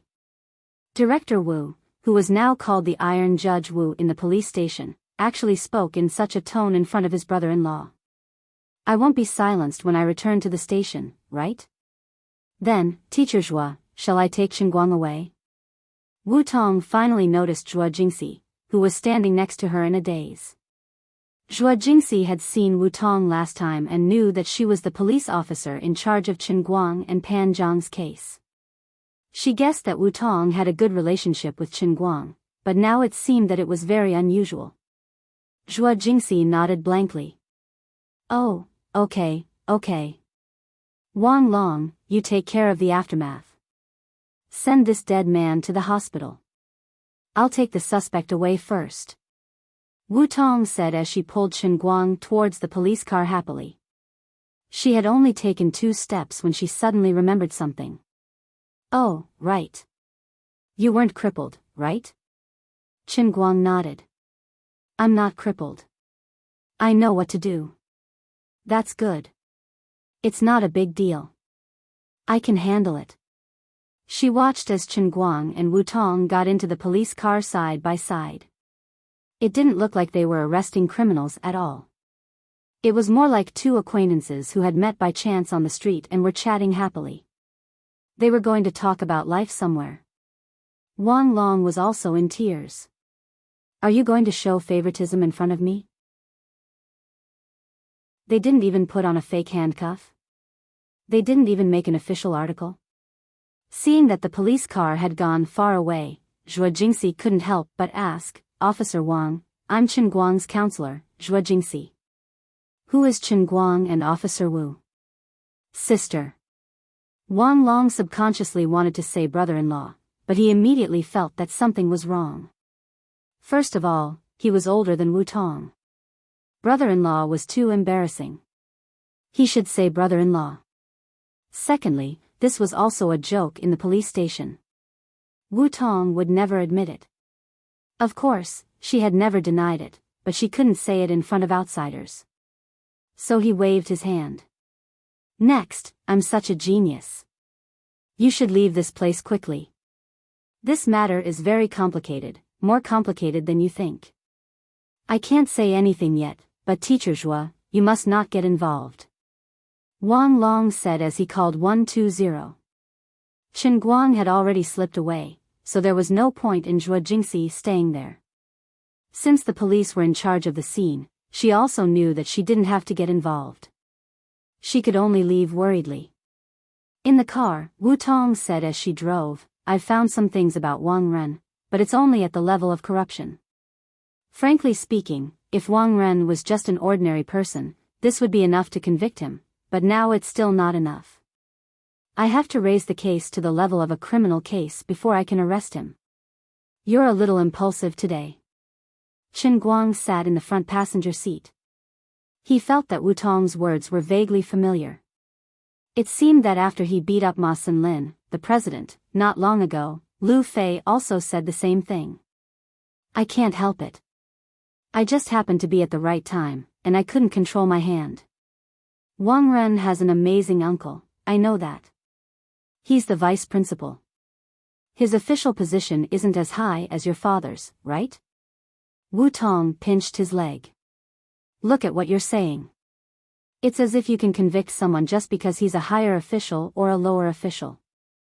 Well, the administrative ranks are really the same. The vice principal of Gokyo University is indeed at the level of a prefectural hall. A school's vice principal has that much power? He can cover the sky with one hand? Chen Guang asked curiously. I can't say that he can cover the sky with one hand, but in this school's territory, that executive vice principal really has the final say. Don't look down on people.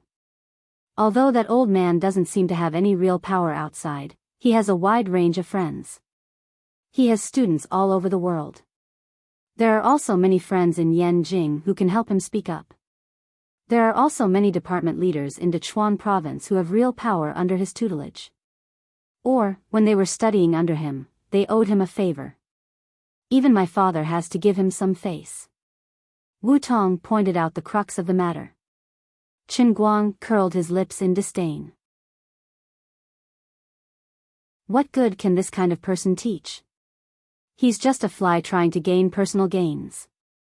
But in this world, isn't it easy for a fly trying to gain personal gains? Wu Tong seemed to be mocking herself, but also seemed to be talking about Wang Ren, or perhaps Wang Ren's uncle. Chen Guang sat at the Wenxing police station for as long as a bag of melon seeds, because he really ate a bag of melon seeds while sitting in Wu Tong's office. There was no one else who could treat a criminal as well as him so well. That was why relationships were so important in this world. If it was someone else who injured someone and was brought to the police station, they would not be able to escape the most basic public security punishment. Of course, Wu Tong was not like this usually. Her title as the Iron Judge was not for nothing, but if she did not help Chen Guang, who else could she help? Most of the time, she was just unfair. What's the big deal if I do something selfish once in a while? Wu Tong knew what kind of person Wang Ren was, and there was no obstacle in her heart. Before they left, Wu Tong also told Chen Guang not to pay too much attention to it. Although Wang Ren's uncle was formidable, Wu Shan wasn't a pushover either. The higher they were, the more they wouldn't want to cause a conflict. Perhaps there would be a process of wrangling between Wu Shan and Wang Ren's uncle. For example, your people beat up my nephew, and you want to let it go? Then Wu Shan would make a fuss, saying that it was because your nephew wanted to keep someone else's girlfriend. Anyway, it was all made up. Believe it or not, that was my attitude. But in the end, the matter could not be blown up. Even if the vice principal's network expanded, he would not be able to reach that position for the rest of his life. Wu Shan was different. Everyone knew that he would come to the capital sooner or later. Since Wu Shan went to greet him, Wang Ren's plan was wasted. He deserved it for not being able to control his crotch and getting hot-headed whenever he saw Zhongyu. But Qin Guang and Wu Tong felt that it was not enough. This scumbag should not end up like this. According to Wu Tong, this person should go to jail to answer to the soul of the girl named Ding Lu. According to Qin Guang, this person should die. What Qin Guang said made Wu Tong's hair stand on end. My bottom line is to let him go to jail for 10 years. If he is like what the rumors say, that he will be released for medical treatment after a few months, I will personally send him on his way. No one can stop me. Chapter 377. When she returned to school, she went straight to the laboratory, but it was empty. The experiment could not continue after such a big incident. Zhuo Jingxi let Zhongyu and the other two go about their own business, but in fact, everyone knew that perhaps today, or perhaps tomorrow, Wang Ren's protective uncle would do something. There were many rumors about Wang Ren and his uncle Su Lizheng in the school. Everyone was well aware of it, but no one said anything. Those who knew a little about the inside story could not understand why the famous economist, Mr. Su Lizheng, would be so protective of his nephew. Those who knew more about the inside story could vaguely guess that Wang Ren and Su Lizheng were uncle and nephew, but that was because of the strict birth control in the early years. From the beginning, Su Lizheng had pulled Wang Ren under his sister's name. In fact, Wang Ren was his biological son. Su Lizheng was also a person. Back in the 70s and 80s, when he was still young, he gave up many temptations abroad and returned to China. He had a considerable status in the domestic economics field and had done some practical things in recent years. After getting involved in administrative management, he was considered to have taken one step at a time in the school. When he was just over 60, he sat firmly in the position of executive vice president of Gokyo University. He was also quite accomplished academically and was indeed a person who contributed. At the same time, there were internal rumors that he was also a member of the central think tank, but this could not be confirmed. It was only a rumor. But no one was perfect. Perhaps the only blemish in Su Lizheng's life was Wang Ren. When Wang Ren was young, he lived with his sister in a small place. Su Lizheng's sister was not good at disciplining this fake son, so Wang Ren was rebellious and fought from a young age. He didn't even finish junior high school before he dropped out and mingled in society. He was even sent to prison when Su Lizheng went abroad. Originally, he was sentenced to life imprisonment. Later, because Su Lizheng returned to China, he contributed a lot and personally acted as a guarantor. It took another 2 years for Wang Ren to be released. Perhaps Su Lizheng felt that he owed his nephew too much, so after he was released, he especially spoiled him. 10 years ago, he found an excuse to drag his nephew, who didn't even have a junior high school diploma, into the school. It could be considered as arranging an iron rice bowl for him. As Su Lizheng's position and status rose higher and higher, Wang Ren also followed suit. He started as a school police officer and climbed up step by step. Gradually, under Su Lizheng's shadow, he became a tyrant in the school and a rat's poop in a pot of soup. He couldn't afford to offend anyone. It was only last semester when Wang Ren ran into Wu Shan's gun because of the incident with Qin Guang that he suffered a slight setback. In the end, he just moved to another place. Wu Shan was well aware of this, but this was the result of his negotiation with Su Lizheng. Wang Ren was Su Lizheng's biological son, and Qin Guang and Wu Shan were not related at all. There was no need for the two of them to fall out because of the pestering of their juniors. Su Lizheng being willing to give Wu Shan face was already very kind of him. It was only because of Wu Shan's amazing potential that Su Lizheng was willing to give him face. However, potential did not represent strength. Su Lizheng was giving in to Wu Shan, but Wu Shan could not make Su Lizheng lower his head completely. Before you actually sat in those positions, no one knew what the next term would be like. Qin Guang found Zhuo Jingxi at her home. When she entered the door, she seemed to have just finished a phone call with someone. Her face was pale, like a frightened bunny. Teacher Zhua, what's wrong? Chen Guang strode in and felt that Zhua Jingxi's expression was not right. Zhua Jingxi shook her head. No, nothing. Chen Guang sat on the sofa. You really don't know how to lie at all. In the end, Zhua Jingxi could not hide it anymore. The person who had just called was her tutor, Xu Lirong. According to the school's leaders, they originally wanted to directly revoke her doctorate qualifications, but because Xu Lirong insisted on protecting her, the matter was temporarily put on hold. Although Xu Lirong's administrative status was not high, her status in the academic world was not much lower than Su Lizheng's. The two sides wrangled again and finally reached a compromise. They removed Zhua Jingxi's position as the person in charge of the photocatalyst laboratory team, and removed her qualifications as a tutor that she had fought so hard to obtain. She was temporarily retained as a student, but was not allowed to enter the laboratory. Instead, they arranged for a random company outside and sent her to be a technical consultant for at least a year. She could no longer continue the photocatalyst research that she had been doing for several years. The school did not even need to find any special reasons. They just said that the company had a contract with the school and needed a doctorate student to go there for technical guidance. The laboratory equipment was the school's. If they said they could not use it, then they would not let you use it. Letting you be the laboratory leader was to train you, and they did not take a penny from you. Even if they removed you today, you would not be able to go to anyone to complain.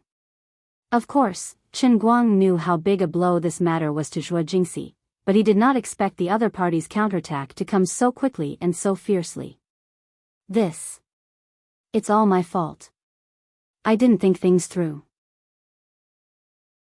Chen Guang had already tried his best to get Zhua Jingxi to distance herself from this matter, but she was still implicated.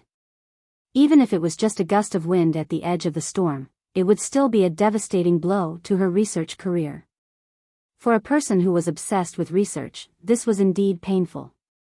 Zhua Jingxi wiped away her tears. It's not your fault. If I were in your shoes, I would have done the same. Chen Guang thought about it and really wanted to tell her, I'll build a laboratory for you. However, before he could say it, Liuli's voice rang out in his mind. Stop dreaming. I have my eyes on a big project and am in discussion with someone. With the money you have left, it's just enough. Don't even think about using a single cent. He was really unlucky. Why did this lady make a move at this time? The two of them sat there for a while before Zhua Jingxi seemed to suddenly react. I have to go see my teacher. Chen Guang asked, plead for her. Zhua Jingxi said as she changed her shoes, no, my teacher must be very sad at this time.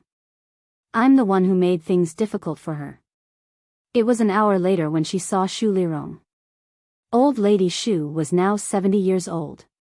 Her hair was white, and she was wearing reading glasses as she sat in her study. She was also trembling with anger. On the way here, Zhua Jingxi had told Chen Guang that the old lady was getting on in years and was always worried that she wouldn't be able to do research for a few more years. Since more than 10 years ago, she had been wholeheartedly focused on photocatalysis, hoping to produce some results before she became too old to be sober. Her laboratory was currently the most advanced among the 5 photocatalysis groups. Now that it had suffered such a disaster, it would definitely be a huge blow to the old lady. She hoped that she could understand when she saw the old lady later. Zhua Jingxi apologized to the old lady one after another. Old Lady Xu wanted to scold her, but seeing her remorseful and regretful look, she couldn't bear to say anything. She just sighed. Sigh, that bastard Wang Ren came to our academy. This would have happened sooner or later. I've told Su Lizheng many times, but it's useless. This can't be blamed on you. Who can be blamed for causing destruction in an academic place? It's all my fault. Teacher Xu, this is all my fault. Zhua Jingxi was still apologizing. Xu Lirong stretched her neck and looked at Chen Guang who was standing behind her. You're the Chen Guang who hit someone, right? Chen Guang knew that he couldn't avoid it. He thought that he would definitely be scolded, so he shrunk his neck and took a step forward, standing in front of the old lady. "It's me." Looking at the old lady's silver hair, her face full of age spots, and her trembling hands and feet, Chen Guang couldn't help but feel a burst of heartache. Chapter 378. When he entered the door, he carefully observed Professor Shu's large study room. The walls were full of bookshelves, and the bookshelves were all full of journals. Thinking about the old woman's age, Chen Guang respected this scholar from the bottom of his heart.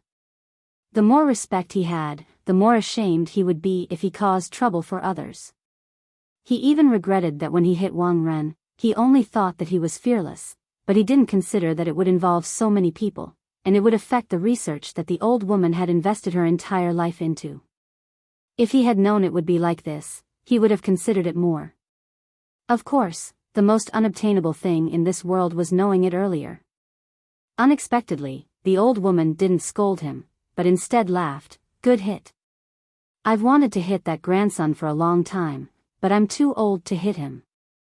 You don't know how angry those retired old guys from the School of Chemical Engineering were. Last month, old Jiang came out of Su Lijing's office for less than 3 days, and he died from anger." Ah. Chen Guang and Zhuo Jingxi were shocked. So there was such a thing. The School of Chemical Engineering that accepted Wang Ren was obviously not a monolithic block. There were still some people who understood, but unfortunately, those people were retired. They tried to resist but failed, and they angered an old professor to death. "Little Zhuo, you are a talent. This time, it is a setback for you, but it is not all bad. You don't have to worry about showing your face at the company. I've contacted an old classmate overseas.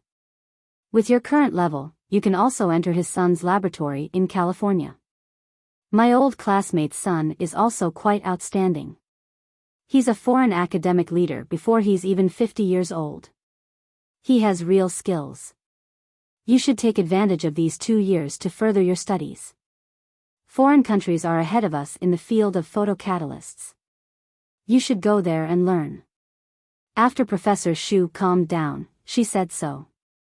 It turned out that she had already found a way out for Zhuo Jingxi. "It's a pity that you didn't pass the exam normally. You can't get a degree there, and you still have to come back to get your doctorate. But it doesn't matter. Even if I'm not here at that time, I've already talked to little Han. He can take over my class and finish your doctorate," Professor Shu said with waning interest. Zhuo Jingxi immediately burst into tears. Old Madame Shu's words were spoken lightly, but there was a hint of disheartened coldness in her words. The old woman was really hurt. "Silly child, don't cry, this setback is nothing. I'm old. If I were young, I wouldn't care about Su Lijing or Wang Ren. I would protect you even if I had to die. But now, I really couldn't hold on any longer. This also reminded me that it was time to consider letting go. It's just a little regretful that before I die, I couldn't really come up with anything. After I die, people will definitely criticize me. Old Lady Shu wasted a lot of the country's money, but she didn't even get any results. Time waits for no one." As Old Lady Shu spoke, her voice started to choke. "But it's not your fault, little Zhuo. It's really not your fault. You've already done very well. It's just that you were born 10 years too late. If you and I had fought together 10 years earlier, we would have produced something by now. But it doesn't matter. The happiest thing is that I can take you with me for a period of time in these few years. When you return to China, it doesn't matter if you don't come back. In any case, you have to go further than me." Zhuo Jingxi burst into tears.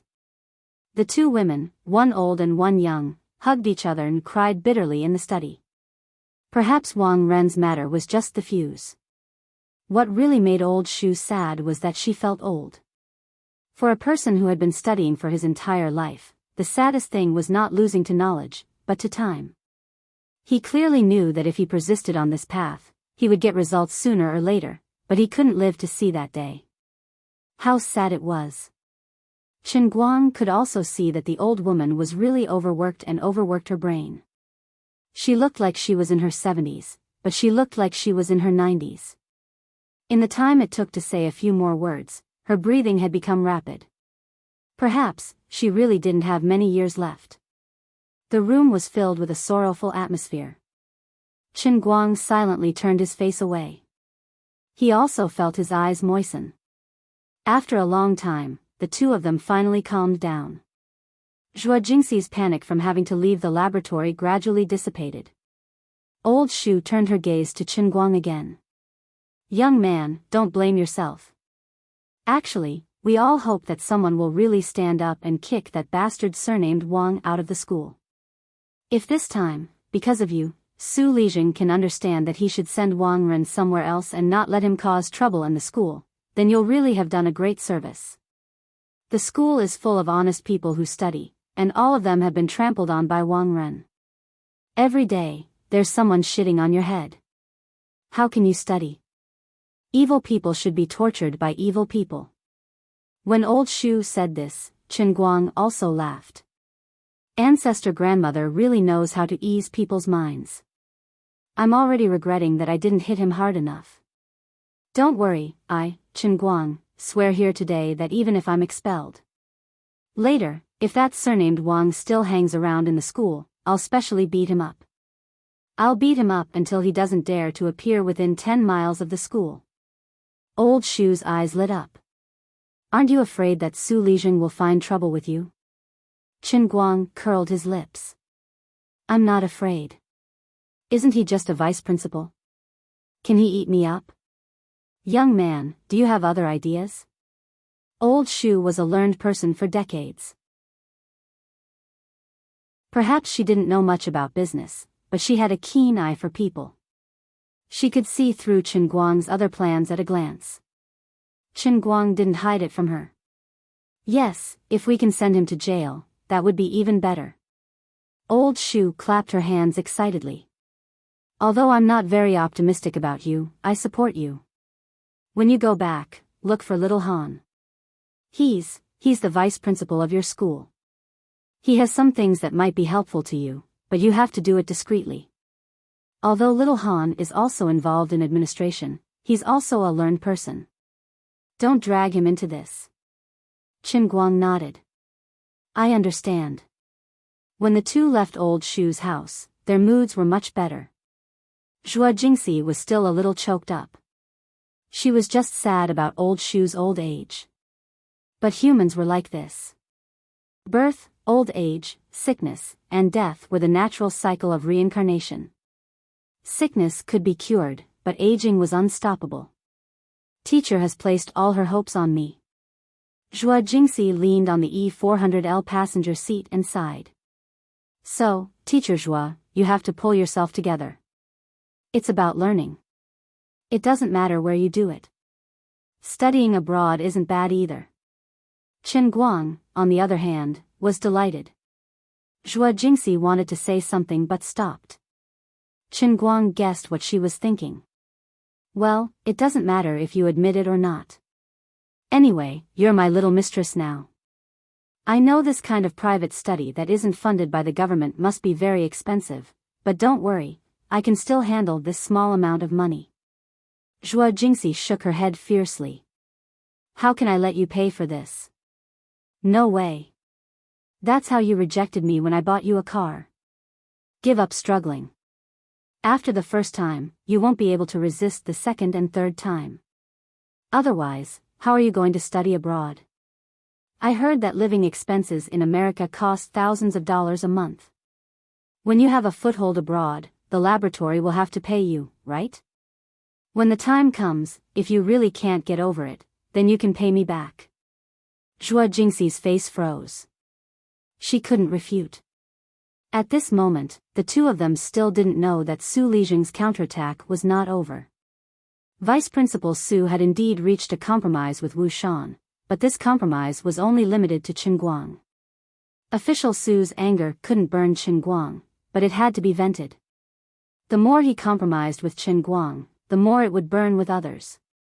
Zhuo Jingxi had old Shu to protect her, so she could barely stay in school. The ones who were really hurt were Hua Ling, Ding Lu's former roommate, Zhong Yu, and even Luo Jin. Chapter 379. By the time the two saw Hua Ling at the bottom of the administration building, the northeastern girl had already calmed down. While Zhuo Jingxi, Chen Guang, and Mrs. Xu were chatting, Hua Ling was met by the leaders of Gokyo University's graduate program. Her punishment was simple and straightforward: she was dismissed. Wang Ren was still lying in the hospital, and it was unknown if he had woken up.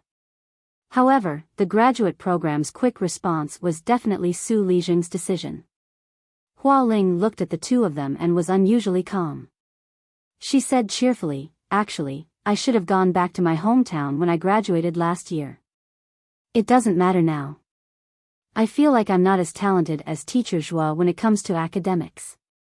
I might as well go back to my hometown and take the civil service exam. Or maybe I could get a job at a monitoring station." It could be said that she was forcing herself to smile or being open-minded, but after experiencing this incident, Hua Ling was exceptionally calm. Zhuo Jingxi wanted to persuade her and express her indignation, but when she saw the punishment notice in Hua Ling's hand, she didn't know what to say. Chen Guang's brows were tightly furrowed. Su Lijing's counterattack had come too quickly and too fiercely. He didn't ask about right or wrong, didn't care about the reason, and didn't care about how it happened. He just used the excuse of beating up and provoking the school's leaders to expel Hua Ling. Everyone knew that the real culprit was Chen Guang, but they could still persuade Hua Ling to leave. Su Lijing had the right to do so, and he found a barely passable reason. It was hard to believe that this was indeed a place for academics. After a while, Zhong Yu also walked out of the administrative building. She was also holding a piece of paper in her hand. She looked like she was in a dilemma. Before the gloomy Chen Guang could ask anything, Zhong Yu smiled and said, "It doesn't matter if I get a major demerit or probation." Fuck. Chen Guang couldn't help cursing as he continued, "Is that Su Lijing a madman? Is he going to wipe out the entire project team? I don't know if he's going to wipe them out, but Hua Ling. Chen Guang. Why am I so unlucky to meet the two of you?" At this time, Luo Jin also walked down from the administrative building. Obviously, he was not spared. Seeing that everyone had turned to look at him, Luo Jin's handsome face darkened. He stared at Chen Guang and said, "Are you satisfied now? Happy now?" Would he be satisfied just because he had a big fist? Look at us now. Teacher Zhuo has been sent out, Hua Ling has been expelled, Zhong Yu has been put on probation, and I've been given demerits. It's all your fault. If Chen Guang had really been fired, he might have been able to refute Luo Jin. However, the current situation was that nothing had happened to Chen Guang. It was the others who were unlucky. This made Chen Guang really speechless. Unexpectedly, Zhuo Jingxi, Hua Ling, and Zhong Yu shouted in unison, "Shut up." Then, the three of them said in a different order, "I don't care." As soon as they finished speaking, the three of them realized that the other two had the same idea as them. They couldn't help but laugh out loud. Luo Jin stood there dumbfounded. He really couldn't understand why Chen Guang had been here for a few days, but he had become the outsider of the research team. Such a big thing happened, and you guys don't blame Chen Guang at all? He looked at Zhuo Jingxi with some pain. No matter what, the research team was gone. He really couldn't find a reason to continue staying by Zhuo Jingxi's side. He still had a lot of ways to retreat. He didn't have the determination or courage to follow Zhuo Jingxi to the company to waste time. He felt that he was a talented researcher. Although he really liked Zhuo Jingxi, he couldn't throw his life away. One day, when he became a big shot in academia, he could help her. She would definitely be touched, right? Teacher Zhuo. Luo Jin still wanted to say something. Zhuo Jingxi waved her hand disinterestedly. She could see that Chen Guang's expression was a little sad. For the first time, she felt annoyed with Luo Jin, this useful research dog. Luo Jin, go. A demerit isn't a punishment that can't be removed. You don't have to care too much about it. Don't call me teacher. I won't bring the lab anymore. After she finished speaking, she pulled Qinguang away. Hua Ling and Zhong Yu followed, leaving Luo Jin alone. Luo Jin was at a loss. He just wanted to criticize Qinguang. He thought that the others would share the same hatred as him. He didn't expect to be pushed out of the small group. Did I do something wrong? Wasn't it Qinguang's impulsiveness that caused us all to be unlucky?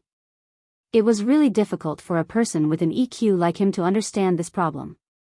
It was hard to say for others, but Hua Ling's expulsion really couldn't be blamed on Qinguang. She was the first person to rush over. Hua Ling's fate was sealed even without Qinguang beating up Wang Ren. On the other hand, Qinguang felt indignant in his heart. He was even willing to be fired. Perhaps he wouldn't feel so unhappy in his heart. He was the one who made a move, but someone else had to bear the consequences. On the contrary, it was worse than a knife cutting into his body. I'm the one who has nothing to fear. You can't hurt me, but you hurt others? The punishment had been decided. Unless Su Lijing changed his mind, no one could change the result. Zhua Jingxi and Zhong Yu were comforting Hua Ling in the hot pot restaurant. Hua Ling casually said that it wasn't a big deal. In fact, she had long wanted to go back and take the civil servant exam. Qinguang, on the other hand, made a call to Wu Shan from outside the restaurant. Although Qinguang did not meet with Wu Shan many times, he had a pretty good impression of this uncle of his.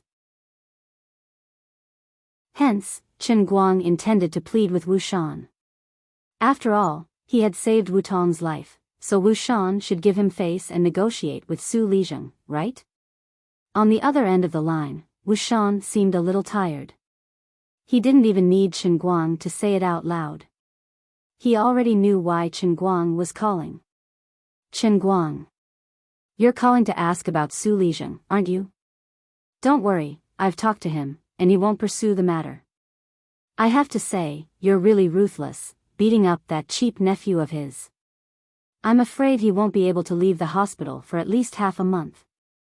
I heard that his nose is comminuted. He called Qinguang, not Little Qin, to show that they were close.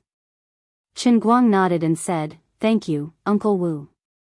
Wu Shan adjusted his state of mind and laughed heartily. There's no need to thank me. I owe you the life of my daughter, so it's what I should do. Hearing Wu Shan's hearty voice, the haze in Qinguang's heart dissipated a little. He swallowed his saliva and said tentatively, Uncle Wu, there are still some things that happened.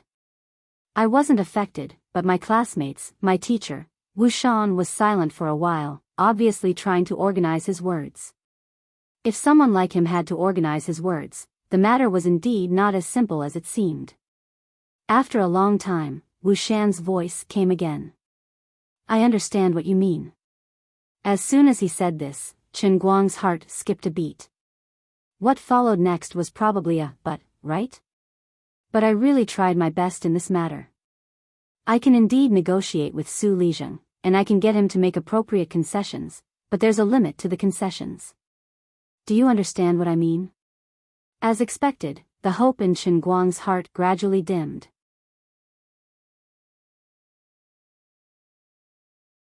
Chapter 380.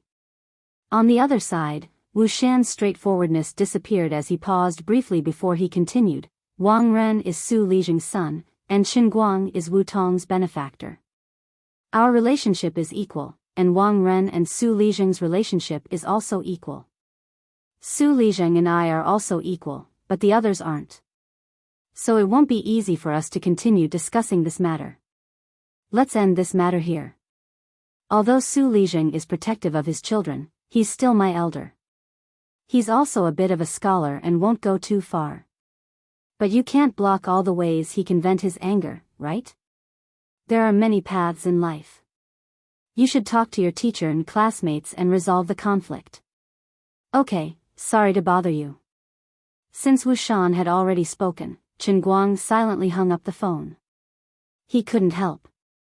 Qinguang knew very well that Wu Shan really couldn't help. Or maybe he didn't know. Actually, that wasn't the case. When he talked to Wu Tong, he mentioned teacher Zhua and the others. Would Wu Tong not mention it to Wu Shan? Of course not. So Wu Shan didn't forget, but chose to ignore. Although Su Lijing didn't have any real power, he had a high status. Although his position was at the top, his connections were everywhere. Wu Shan was a young politician. Although he had a bright future, he didn't have enough experience. In addition, Wu Shan had his own difficulties when negotiating with Su Lijing. Su Lijing said that he was his nephew, but everyone knew that it was his son. Wu Shan wanted to speak up for Chen Guang, but because he had to avoid the broken world, he couldn't tell him how important Chen Guang was to him. So he could only say that he was Wu Tong's friend. The relationship between a son and a daughter wasn't equal, and Wu Shan only said those words to make Chen Guang feel better. In both Wu Shan's and Su Lijing's eyes, Su Lijing was open-minded and magnanimous. He made appropriate concessions and even did Wu Shan a big favor. Chen Guang understood that if he asked Wu Shan to protect Zhuo Jingxi and the others, it would be a slap in Su Lijing's face. This favor was too big and he might not be able to sell it. However, the matters of the world were not things that could be resolved just because one could understand reason. In Chen Guang's opinion, if he was in Wu Shan's shoes, he would definitely protect everyone without any hesitation. The reason was simple: Wang Ren deserved what he got, and his retribution was far from enough. How could Su Lijing be called a scholar? In order to protect his child, he had cut off Zhuo Jingxi's career as a researcher, expelled Hua Ling, put Zhong Yu on probation, and recorded a demerit on Luo Jin. All of this was revenge.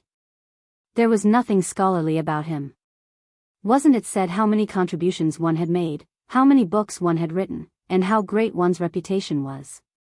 If one's conduct was already crooked, how could one talk about learning? Therefore, by protecting Zhuo Jingxi and the others, he was protecting justice, and justice, not a favor. Of course, Chen Guang knew that this was just his opinion. Wu Tong had already said that Wu Shan was a politician, and a politician had to keep climbing up the ranks. He wouldn't easily make enemies, and every decision he made represented an exchange of benefits. Perhaps, becoming enemies with Su Lijing, the elder he spoke of, might even affect his career as a politician. Therefore, he felt that he had done his best to protect himself. Su Lijing had already given in twice, so he couldn't be too aggressive anymore. Chen Guang clenched his phone tightly and sighed in his heart. As expected, I can't be a politician. But should I just accept this loss? Seeing that the three women had already started clinking glasses one after another, Chen Guang could see the disappointment hidden under the surface. Chen Guang clenched his fists tighter and tighter. I won't accept this. Since I can't count on Wu Shan, I have to use my own methods to solve the problem. In the past, he didn't really understand Wu Tong's attitude towards Wu Shan, and he always felt that it was wrong for her to treat her father like that. Now, Chen Guang could more or less understand it. Having a politician as a family member was sometimes quite painful. But in his heart, Chen Guang didn't blame Wu Shan. As a politician, he had already done his best. At the end of the day, Chen Guang was still too weak, so he could only seek help from others when he encountered this kind of situation. For example, Ma Sunlin, who Zhu Jifa ran into when he was borrowing a loan, was also the same.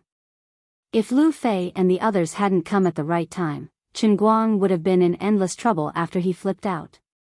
If he had Wu Shan's status today, he wouldn't need to seek help from others. He would be able to stand on the opposite side of Su Lijing, confront him head-on, and negotiate with him. Relying on Wu Shan's protection, there was a layer of relationship between them. No matter how beautiful Wu Shan's words were, it was ultimately not his own business. Su Lijing would only give Wu Shan some face by letting one person go and killing the other four. If it was his own business, he could justifiably use 120% of his strength. Today's situation wouldn't be like this, and the other party would also think twice. With a layer of separation, if he could only use 70% of his strength, he could only protect himself. If he forced himself to use 120% of his strength, it would be as bad as not doing enough, and the conflict would intensify. As for how to strengthen himself, in short, the three worlds of politics, business, and academia had to occupy a position. Su Lijing's strength lay in the fact that he had spread his influence in the political world and dominated the academic world. Wu Shan's strength lay in the fact that he stood at a certain height in the political world at a young age. In the future, he would continue to rise, and his potential was astonishing. As for Chen Guang himself, other than the 170 million cash in his bank account, he had nothing. Having money didn't mean you had real social status. If the money was left to rot in the bank account, it wouldn't help to raise your social status. If you stood there, no matter how much money you had in your account, in the eyes of others, you would still be how you should be.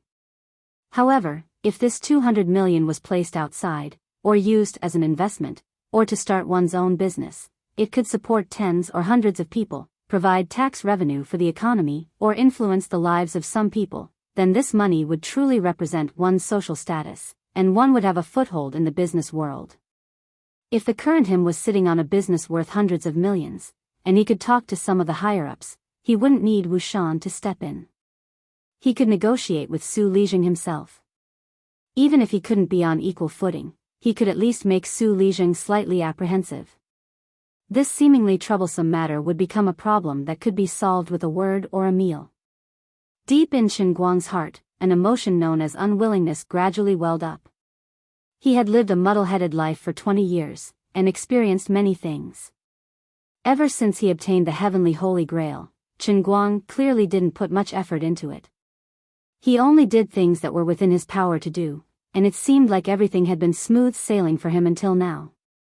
Until today, when he violently bumped into the huge mountain that was Su Lijing. Before they even met, he was already beaten up by Su Lijing's casual means. He finally vaguely understood the principle that he couldn't always be used to using other people's power and status as his backing. Wu Shan could scare off Wang Ren, and Duan Wen could intimidate Ma Senlin. Although these things seemed so good, they were ultimately not his own strength. He needed to have his own strength.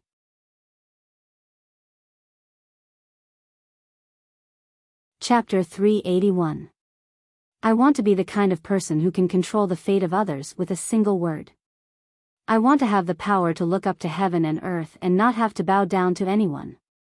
But that was a matter for the future. This time, since Wu Shan's face was no longer useful, and Chen Guang really did not want to bow down, he decided to simply smash his head against Su Lijing. Even if he had to bleed, he had to let Su Lijing know how powerful he was. When Chen Guang returned to the store, the three women were already drunk, and Hua Ling was narrating many things with tears in her eyes.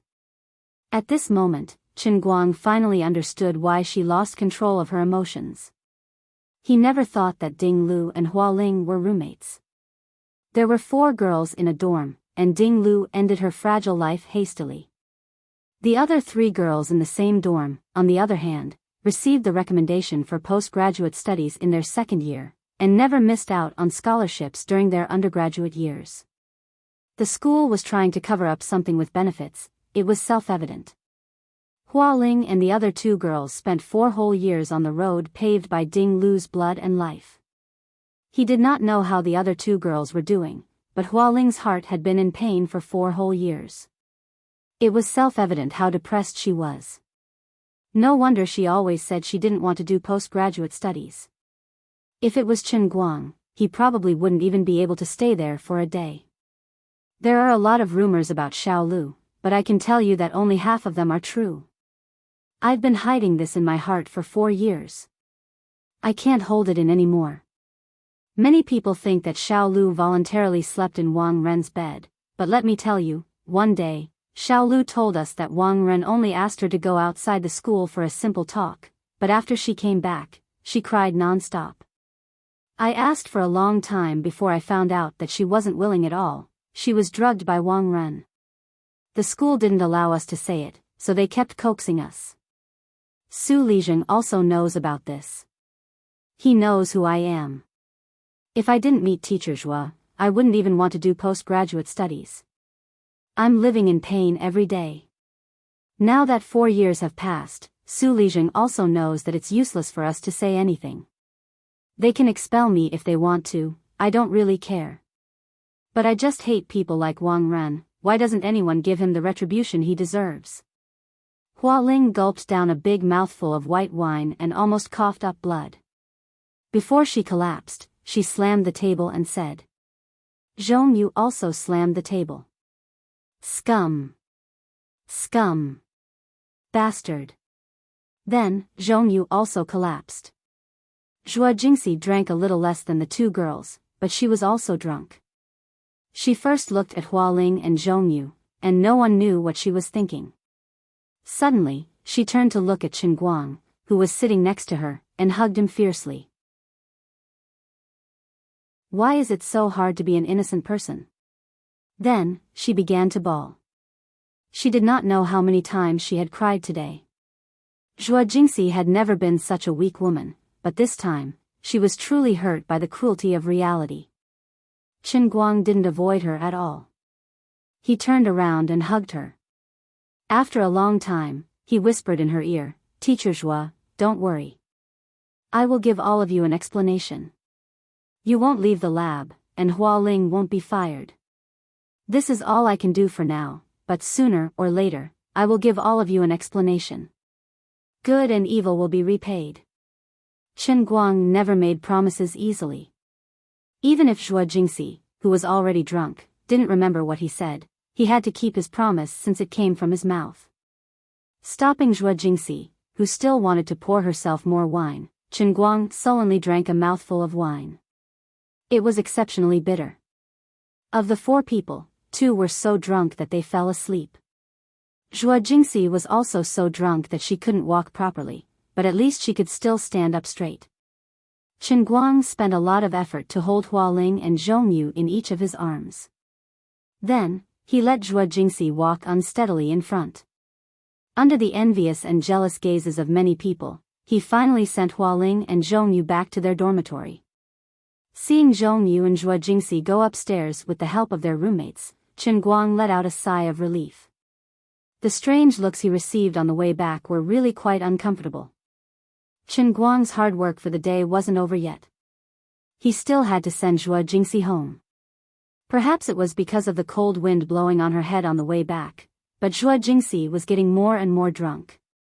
She just waved her hand. I can't walk anymore. All right, let's carry her back.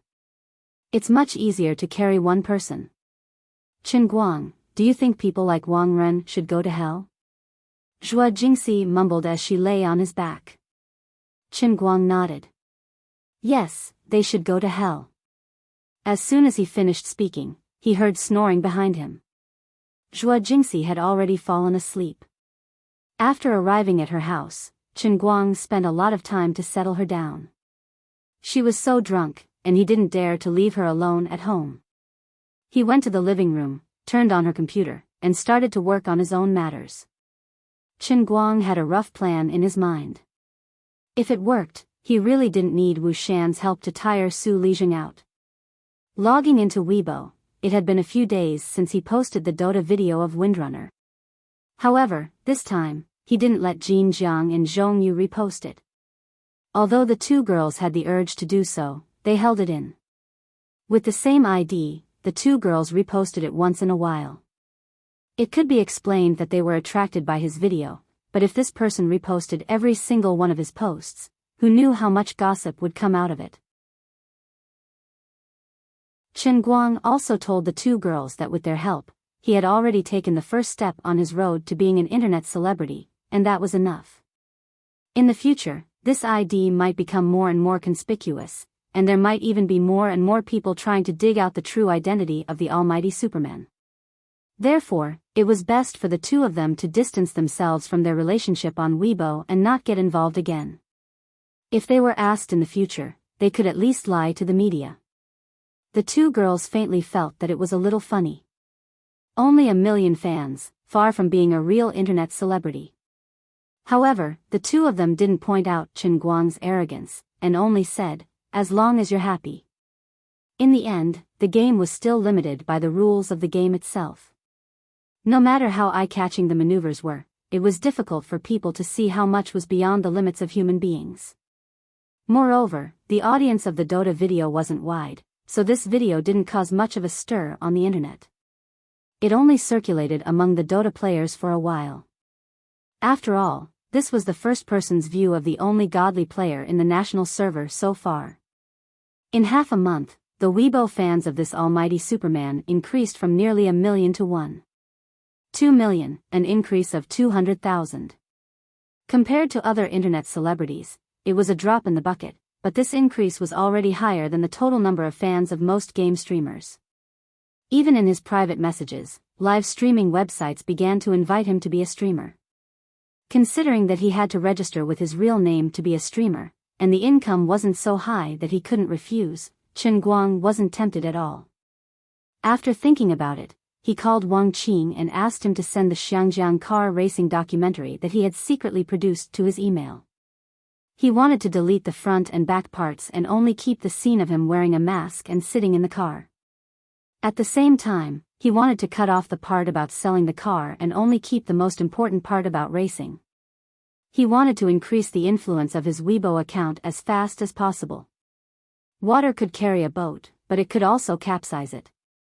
Using the power of public opinion to make Su Lijing feel afraid was his first step. About half an hour later, Wang Qing sent the video over. After seeing that there were no problems, Chen Guang directly posted it. The title of the video was, "I sharpened the pencil, I drove the car, I'm the almighty Superman, I'm the almighty Superman." Below was the caption, "I guarantee with my integrity that this is indeed me." If you like this video, please forward it, spread it, and follow it.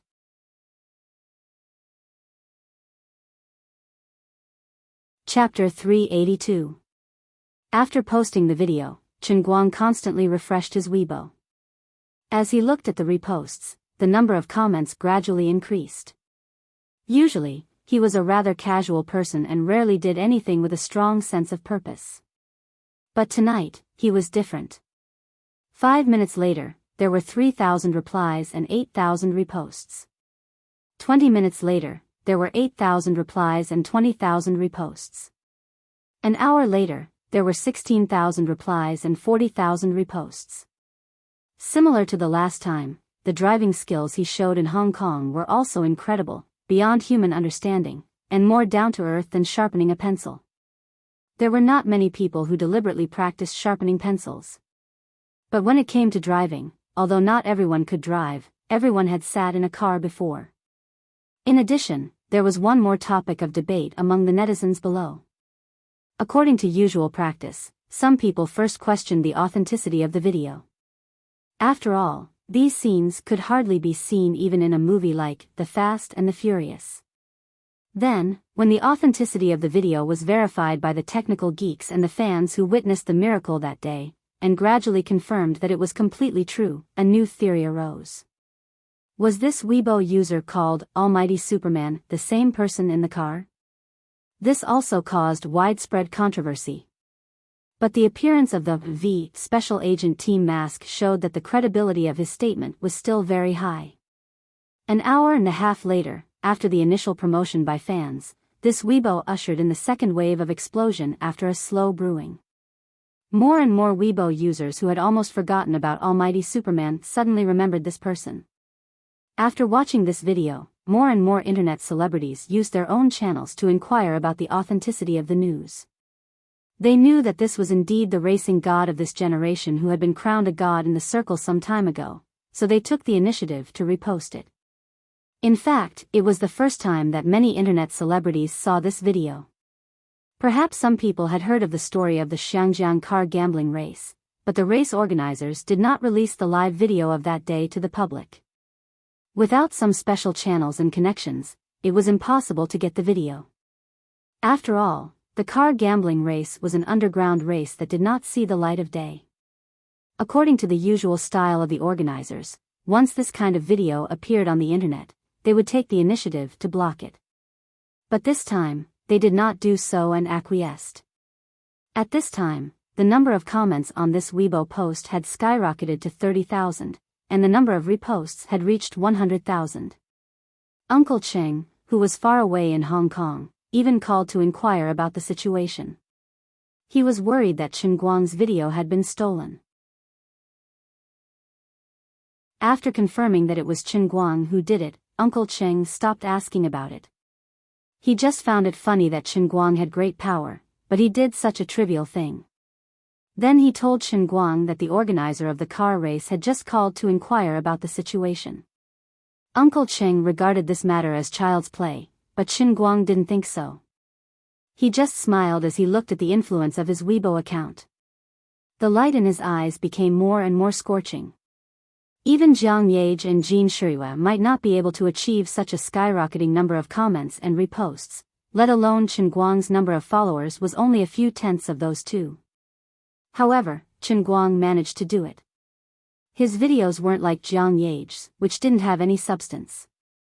Instead, they contained genuine high-quality content that could make the blood of others boil and make them worship him. Before lying on the sofa to sleep, Chen Guang looked at the number of his fans. In 3 hours, it had skyrocketed from 1.2 million to 1.5 million. There would be some follow-up effects tomorrow and the day after. Before the next video was uploaded, it might increase to nearly 3 million fans, which was enough. As a new internet celebrity, the number of this living person's fans was enough to crush most of his peers on Weibo. The next morning, Zhuo Jingxi, who had a hangover, woke up faintly. She looked up at her watch and found that it was already past 9 o'clock. Subconsciously, she jumped up from the bed and planned to rush to the bathroom to wash up. As a result, as soon as she walked out of the bedroom door, she remembered that she no longer had to go to the laboratory. Suddenly, her heart became empty. She turned her head again and saw that Chen Guang, who had stayed up until midnight, was still sleeping on the sofa. The empty feeling in her heart inexplicably disappeared. She didn't wake him up. Zhuo Jingxi gently washed her face, then closed the kitchen door, fried 3 eggs, cooked a pot of porridge, and made some shredded potatoes. Only then did she bring everything out to wake Chen Guang up to eat. I have some things to do later. Teacher Zhuo, what are your plans for today? Chen Guang, who was used to eating buns and soy milk, was happy to suddenly have 2 love-fried eggs to eat early in the morning. Zhuo Jingxi held her chin and thought for a while. I'll catch up on my English. After I go abroad, if I can't make ends meet for the first few months, I'll really need you to support me.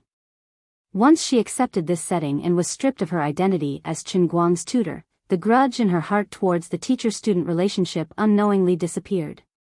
Although she was a little shy when she said this, she didn't try to avoid it. Chen Guang thought for a while. What if I have the opportunity to not leave the laboratory? Zhuo Jingxi heard this and was happy at first, but then she shook her head. You don't believe me? Zhuo Jingxi continued to shake her head. It's not that I don't believe it. It's just that I'm a little disappointed with the current situation of domestic scientific research. Even if the school changes its decision, I still want to go out and explore. In layman's terms, the world is so big, and I want to see it. I'll just take it as a way to relax, and also as a way to study. In the past, I couldn't let go of the laboratory, and I didn't have money. Isn't this just right?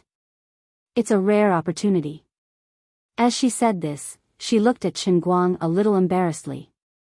When she realized that she was really prepared to accept his sponsorship, without any psychological barriers, even she felt that it was unbelievable. If that's the case, that's good. Chen Guang didn't comment.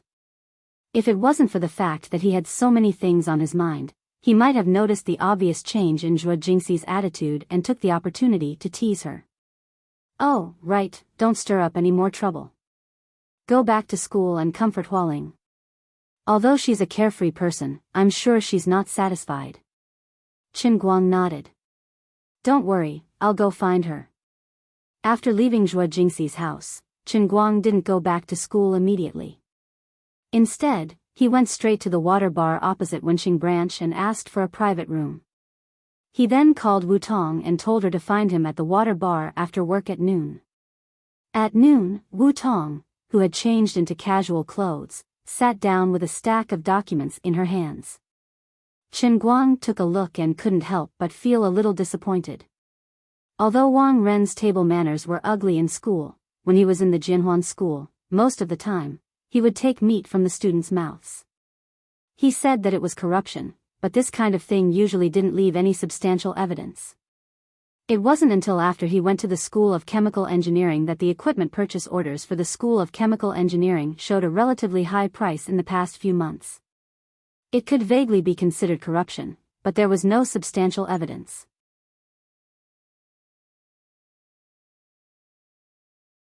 Chapter 383. Wu Tong and Wang Long only did this in private.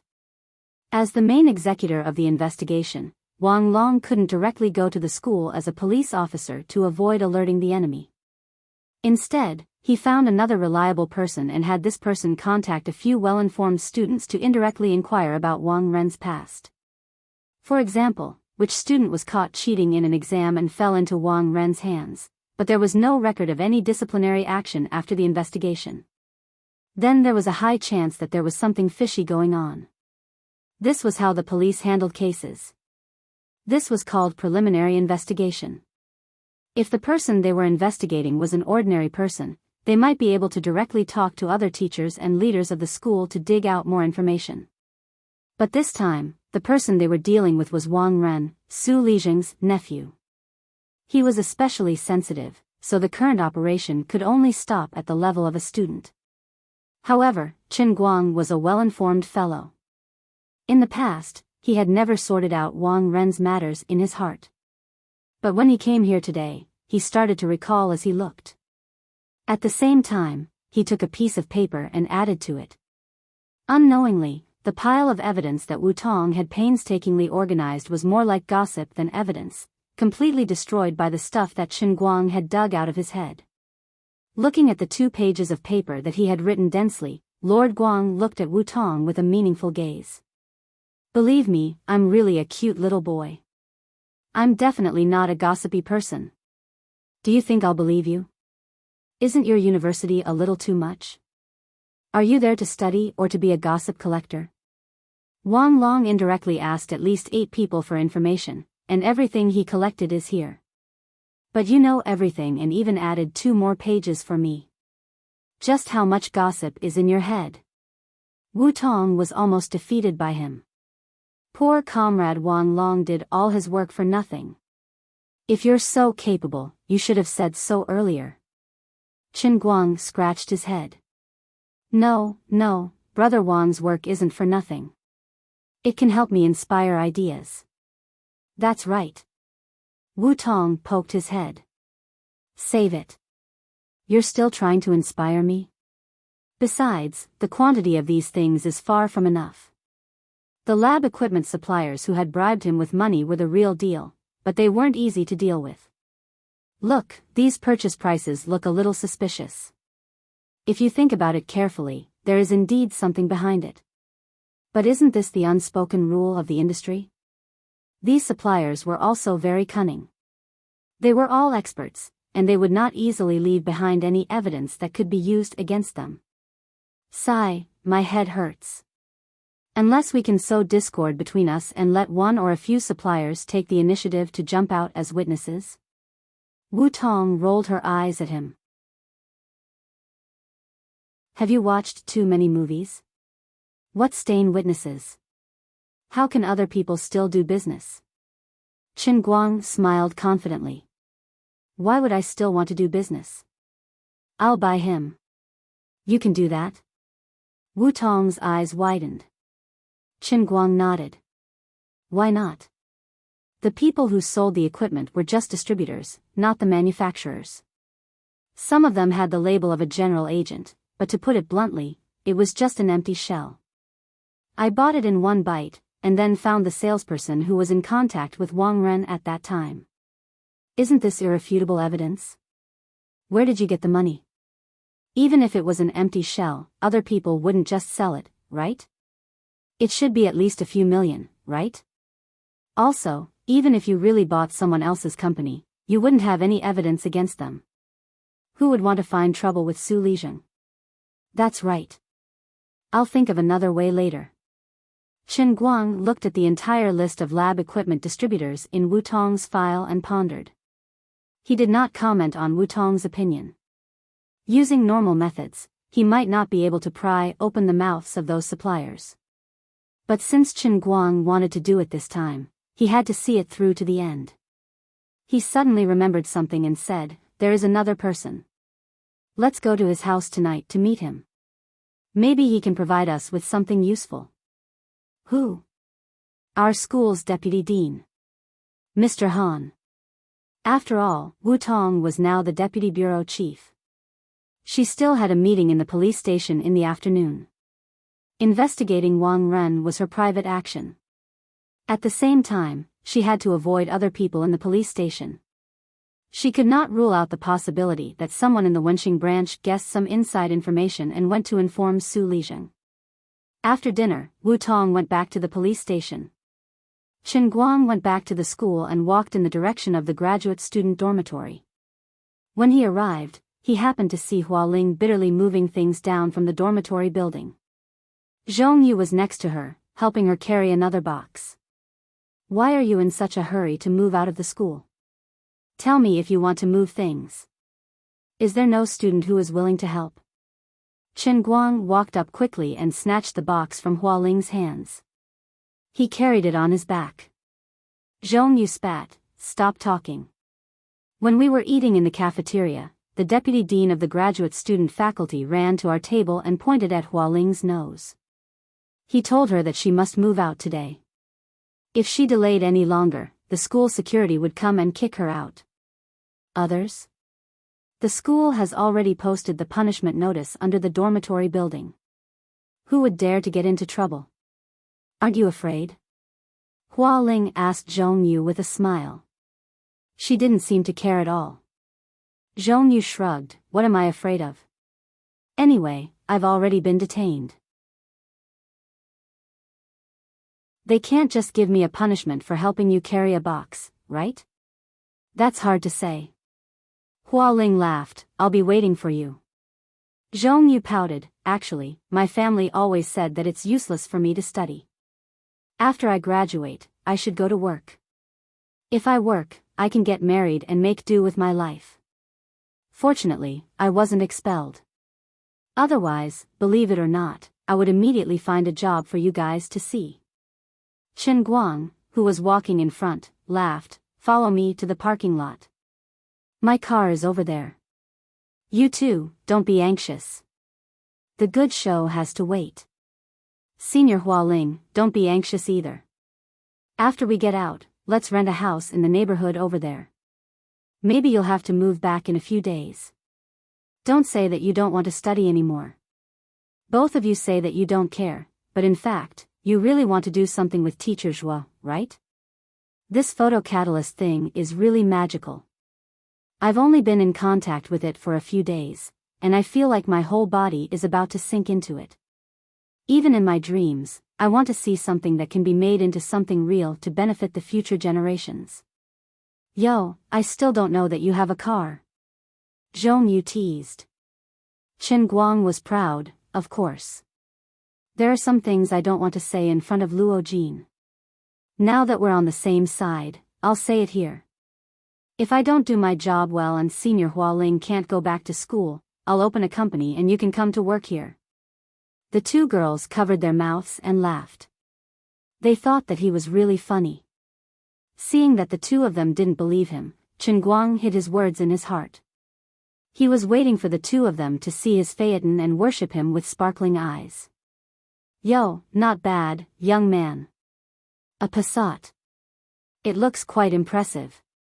When they arrived at the parking lot, Zhong Yu said happily, "Young man, you're quite rich."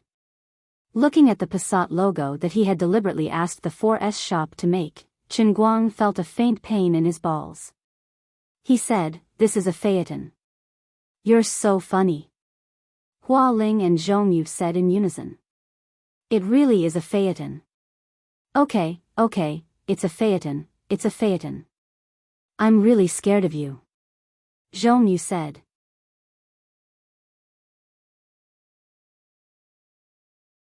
Chapter 384.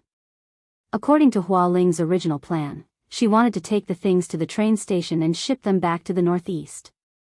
She had already told her family about it, and they were very open-minded about it. Even her father almost wanted to argue with Su Lizheng. Hualing spent a lot of effort to suppress her father's anger. Anyway, if the east was dark, the west was bright. She would still be able to survive if she did not go to graduate school. However, under Chen Guang's insistence, Hualing changed her mind. She did not want to leave Wujing for the time being. She originally wanted to rent a house, but Zhuo Jingxi called and scolded Chen Guang before taking him to her house. Actually, it was not that Chen Guang did not think of this idea. It was just that he did not want to have another person in Zhuo Jingxi's house. As for why, he could not say. Hualing's little plan did not work out, and she had to help move 3 times. She was exhausted, so she stayed at Zhuo Jingxi's house for the time being. Before she left, Hualing quietly pulled Chen Guang to a corner. She hesitated for a moment and said softly, "Before Xiao Lu committed suicide, she sent me a text saying that she buried a metal box under a cherry tree behind her house. I asked her what was inside, but she did not tell me. She only told me to dig it up after I graduate if I still remember it." Chen Guang raised his eyebrows. "Really?" "Yes, only I know about it. I plan to dig it up in a few days." She would not do something so meaningless. Hualing's eyes were filled with determination. Chen Guang frowned slightly, trying to guess what the girl named Ding Lu was feeling at that time. If what Hualing said was true, that she was drugged, she would definitely hate Wang Ren to the core. Then, her boyfriend made a big deal out of the matter, and she was too embarrassed to face anyone in school. So she chose to leave school. However, she could not tell her family about this. Her family would definitely feel that she had gone to great lengths to provide for a university student, but she chose to quit school without saying a word. So, when she returned home, she would be looked down upon. Later on, the news of what happened at school spread to her family. Perhaps it was a false rumor, but it turned out that she had behaved inappropriately at school and ended up being expelled.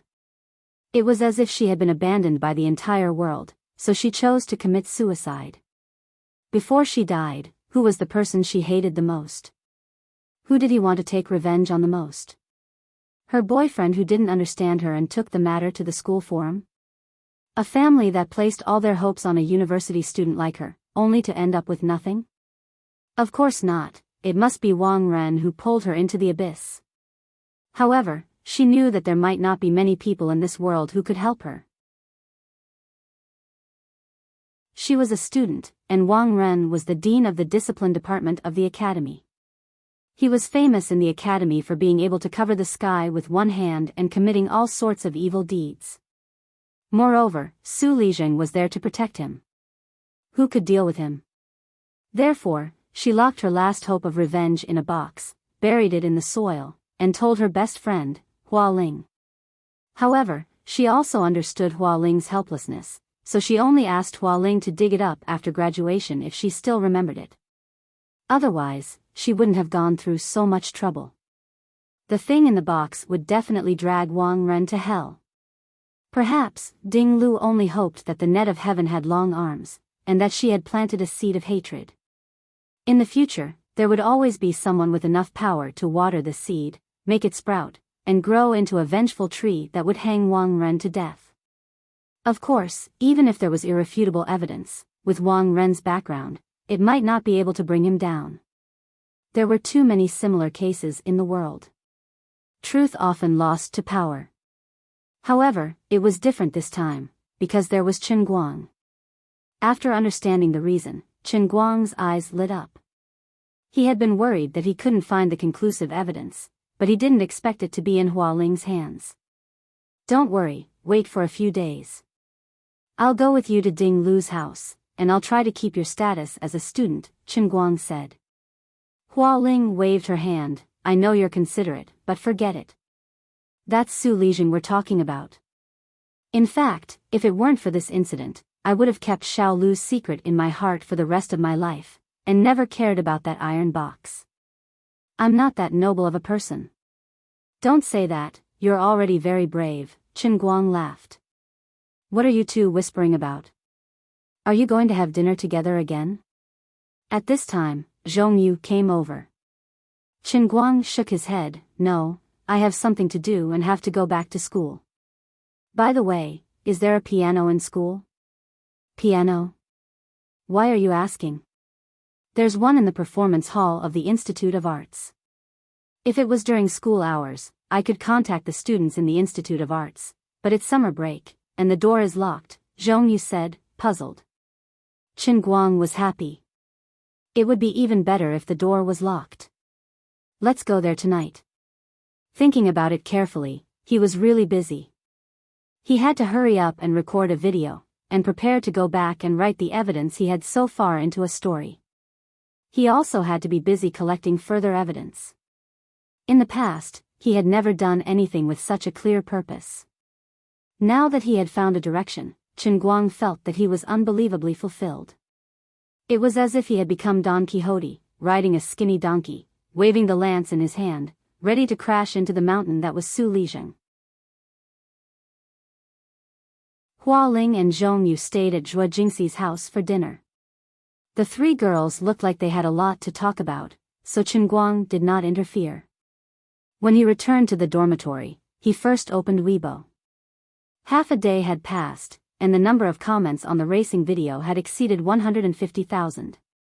The number of shares had reached 300,000, and the number of fans was close to 2 million. Chen Guang looked at the screen and laughed. He thought to himself, with how popular my Weibo is now, if I want to criticize someone, I'm afraid anyone would have a hard time, right? Then, he searched for Su Lijing's life on the search engine. After reading it, he could not help but feel a little depressed. The information that could be found on the internet was, of course, all praises. Back then, Su Lijing had returned to the country with an extremely dazzling halo. From the 1980s until now, he had been active in the country's economic field. Not only did he have a lot of works, but he had also spoken at many important meetings at many critical moments. He had indeed done some practical things for the country and the people.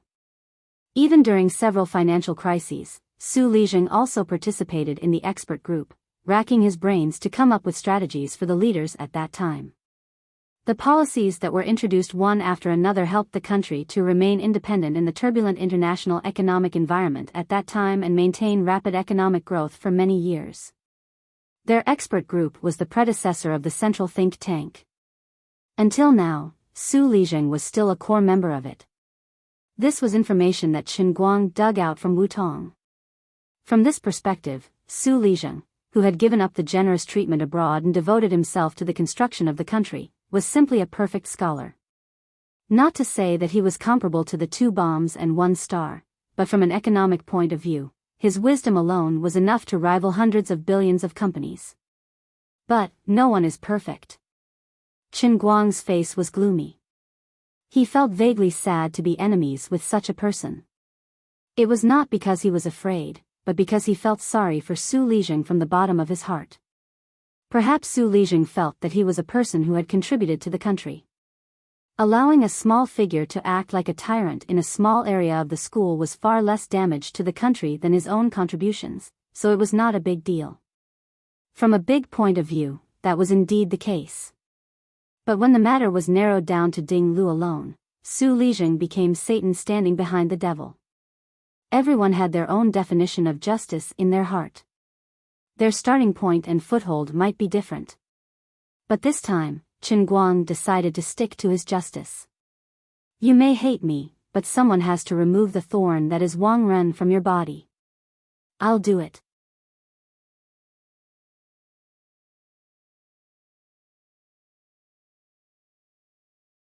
Chapter 385.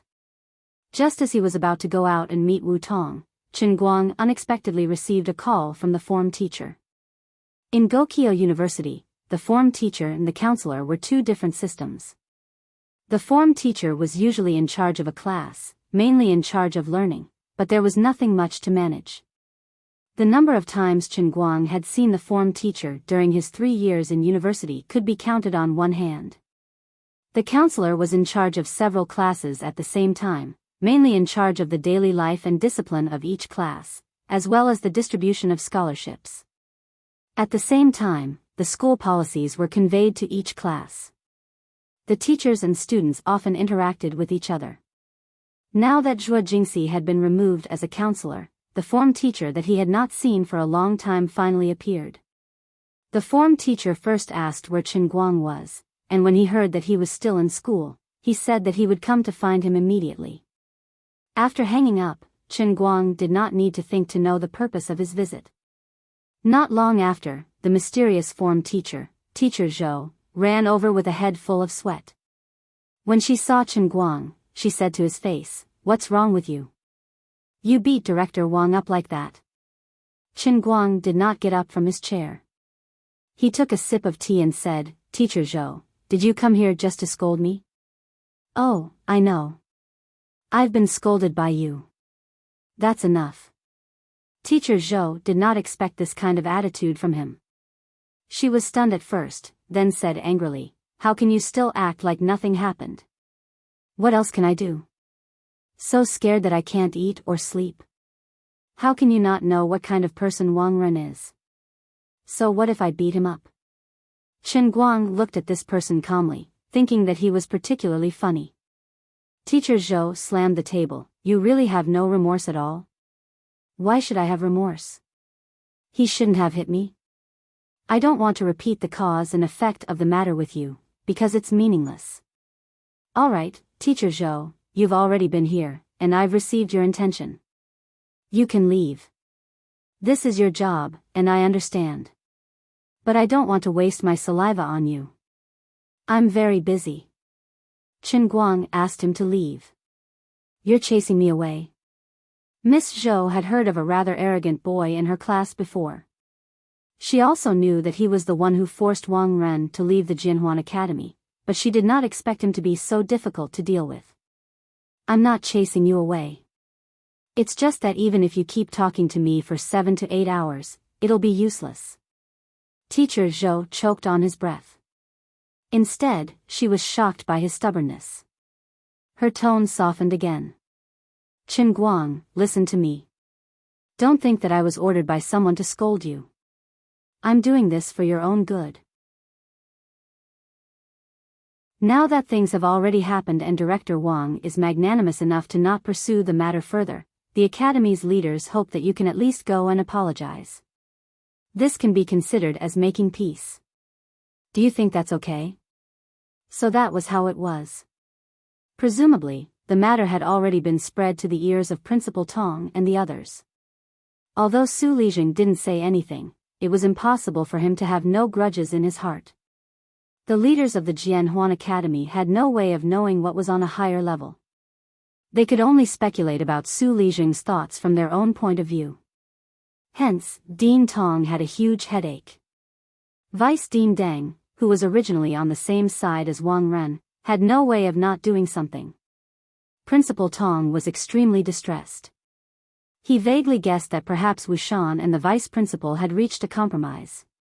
In his own opinion, he didn't want to get involved in this matter. However, if he didn't do anything, Su Lijing might think that he was deliberately being perfunctory. After all, last time when Wang Ren left the Jinhuan Academy, Su Lijing gave him enough face and approved of his decision.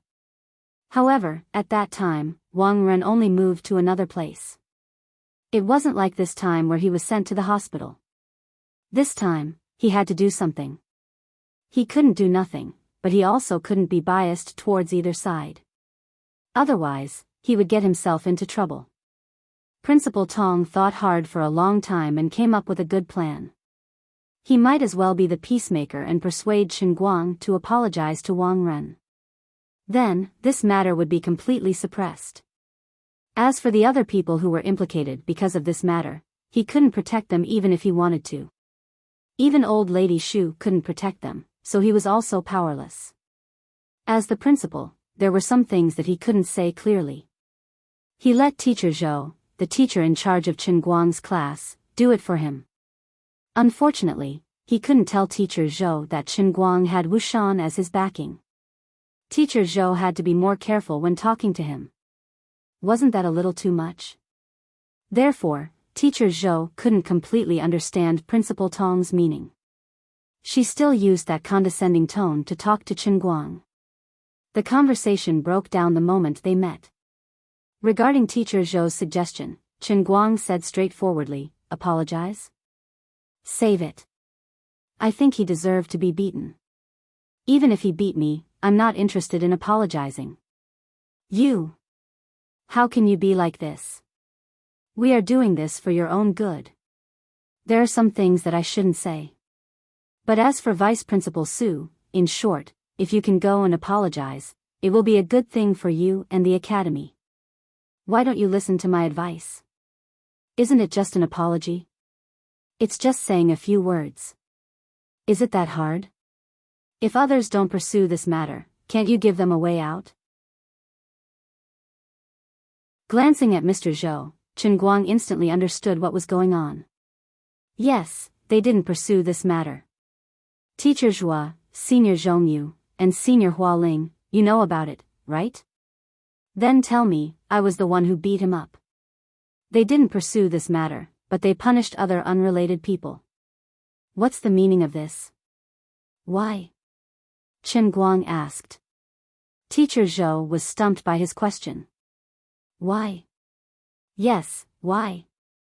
Chen Guang looked at Teacher Zhou with a smile. Forget it, let me remind you. Wang Ren has Su Lijing to back him up. I also have someone to back me up, so they didn't do anything to me. Teacher Zhou, you have to be more respectful when you speak to me. Chen Guang had pointed it out himself. Teacher Zhou was embarrassed.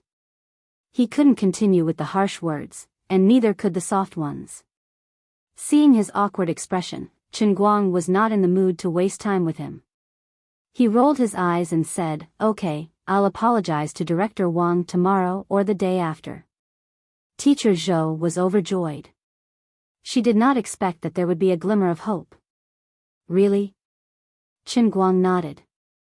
Really? But I don't know where Director Wang's ward is. I'll have to trouble Teacher Zhou to tell me. Teacher Zhou happily wrote a note to Chen Guang. She thought for a moment and said, "I'll go with you. It'll be more sincere." Chen Guang took the note and looked at Teacher Zhou meaningfully. Forget it. I'll go by myself. You, what are you going to do? Teacher Zhou vaguely felt that something was wrong. Chen Guang grinned. Apologize. His smile was exceptionally bright and full of sincerity. Teacher Zhou's mind was in a mess when he left. He always felt that he might have caused trouble. However, Chen Guang insisted that he was going to apologize, leaving him speechless. Poor comrade little Zhou. He even began to hesitate whether he should quickly inform Director Tong and let the hospital arrange for Wang Ren to hide in another ward. What kind of mess was this? On the other side, Chen Guang and Wu Tong, who had just gotten off work, went to Deputy Director Han's neighborhood.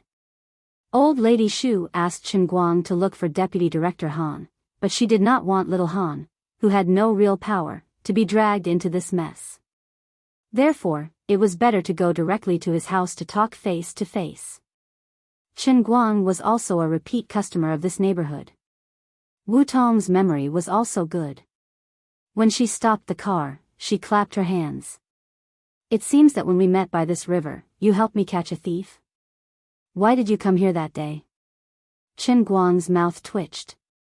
He recalled the youth under the sunset, the medieval knight armor that he almost suffocated to death, and Comrade Old Han's broken gong-like voice. The memory was full of bitterness. It's a long story.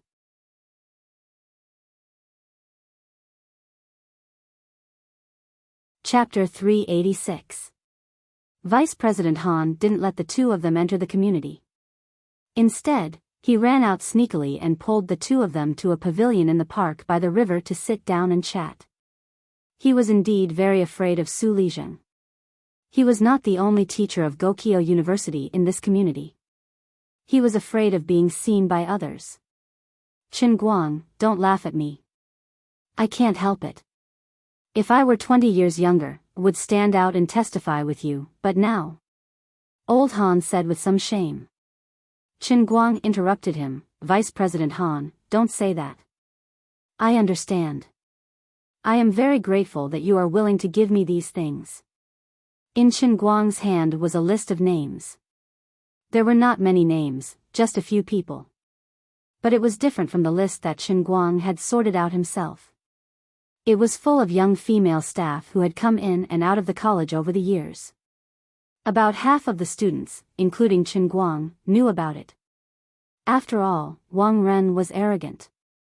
He didn't avoid eating breakfast in a small shop outside the school. However, there were still 2 or 3 people outside of the students' rumors, but these weren't important. You could say that there was a problem with his lifestyle, but this didn't matter. What was truly important was the name placed at the very top, the one that Vice Dean Han had deliberately bolded in black. Guoming, Fatty Wang's former director of the discipline department. When Guoming was the director, Fatty Wang was just an officer who had just been transferred to the college to participate in the administrative management. He had just left the ranks of the school police. At that time, Chen Guang had not yet entered the school, so he didn't know these things. But in the information provided by Vice President Han, it was written that the former director named Guoming had good working ability and was a much more upright person. He worked steadily for 10 years without any mistakes. But less than half a year after Wang Ren came, he resigned. It wasn't a promotion, nor was it a flat transfer. This upright and methodical director chose to resign from the school without hesitation. There must be a reason behind this. When Guoming packed up his things and left the academy, no one dared to see him off. Only Old Han secretly came to find him afterward and drank a table of wine with him. Only then did he know the reason. Guoming was forced to leave by Wang Rensheng. Fatty Wang didn't use any extraordinary means. He just waved his hand and summoned his scoundrels from when he was in the underworld to stop Guoming from time to time. Every time he saw Guoming, he would beat him up, but he didn't beat him until he was crippled. He just kept disgusting him. Guoming had been holding on until one day, when his daughter was escorted home by Wang Ren's fair-weather friends after school. The poor former director broke down. This kind of thing was ridiculous. How could such a lowly method be used in a workplace struggle? Guoming had also complained to the leaders of the school more than once, but no one cared about his opinion. They only said that he might have offended some students at work, and he'd better take the initiative to find a way to resolve the relationship. Everyone knew that Wang Ren couldn't get away with these things, but no one could stand up to help Guoming. Fatty Wang used this kind of lowly, stupid, and dirty means to force Guoming out of the school, who originally planned to show his strength in the school, and naturally sat in the position of director. In the information given by Deputy Director Han, Guoming's experience was clearly described in a few words. After reading it, Wu Tong slapped the table in the pavilion. Guoming is too weak. Didn't he know to call the police? Deputy Director Han glanced at her again. Director Wu, it's easy for you to say, but how do you know that he didn't call the police? Wu Tong suddenly became speechless. She really didn't want to agree with old Han's words, but she also knew that he didn't need to talk nonsense about this kind of thing. Not only did he call the police, but he also has 2 surveillance videos in his hands. One was at the school gate. At that time, Wang Ren was still a security guard. He led 7 or 8 people to beat a boy into a vegetative state. The other was at the school hospital. The seriously injured student was sent to the school hospital for emergency treatment. Wang Ren followed the nurse who was giving the student an 4 drip, and insulted her. As old Han spoke, he began to beat his chest and stamped his feet. When Guoming told me this, it really hurt like a knife was cutting into my heart. Now that I think about it, I also feel ashamed. I knew that this kind of dirty thing happened around me, but I couldn't do anything about it. I turned a blind eye to it. I've let down my teacher for 10 years. I don't have the face to face the 10,000 books that I've read. Chen Guang and Wu Tong silently looked at Old Han for a long time. They thought to themselves, another poor person who hid something in his heart and was almost forced to break down. But what can we do? I saw that video with my own eyes.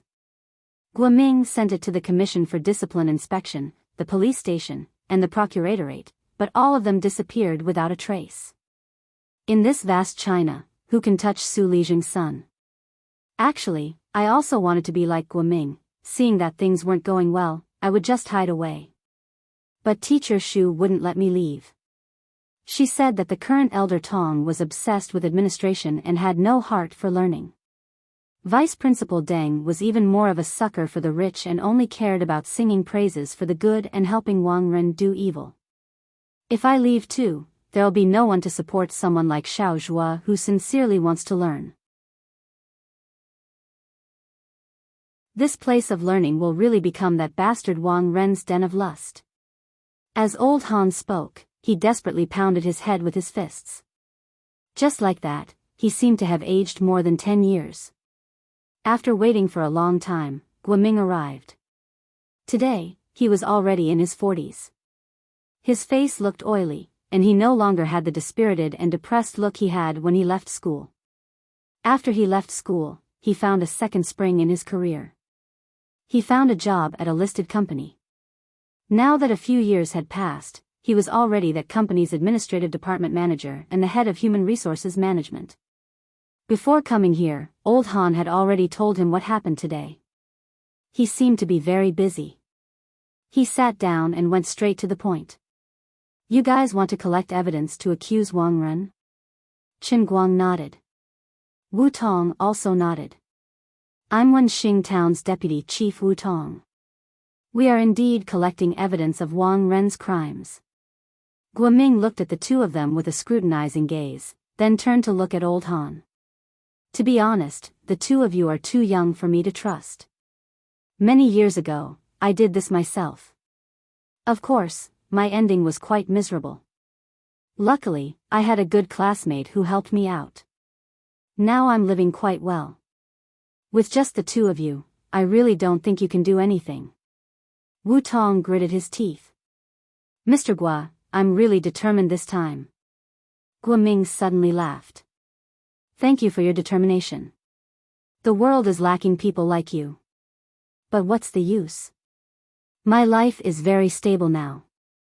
I really don't want to change anything. Furthermore, although I do have a lot of evidence on Wang Ren, if I want this evidence to be really convincing, I have to stand up and accuse him. And those two victims, the student is already dead, and the nurse already has a stable family. Think about it, it's been so many years. If I stand up again, it means that I'll be in Su Lijing's sights again. My life, my family, will be destroyed.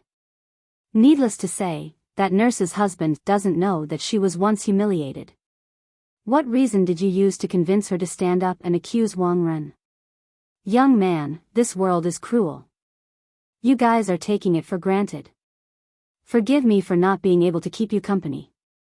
Guoming's words were very hurtful and full of despair.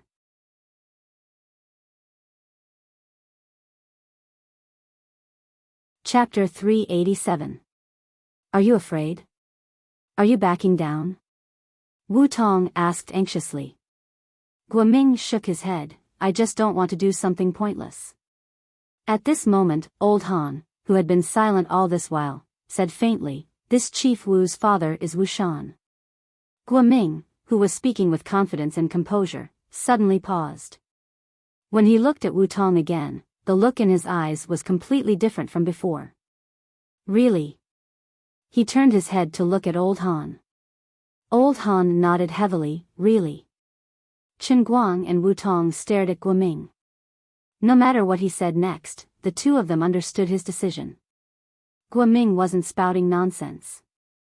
He had left the school for 10 years. After his life was ruined by Wang Ren once, he regained control of his life.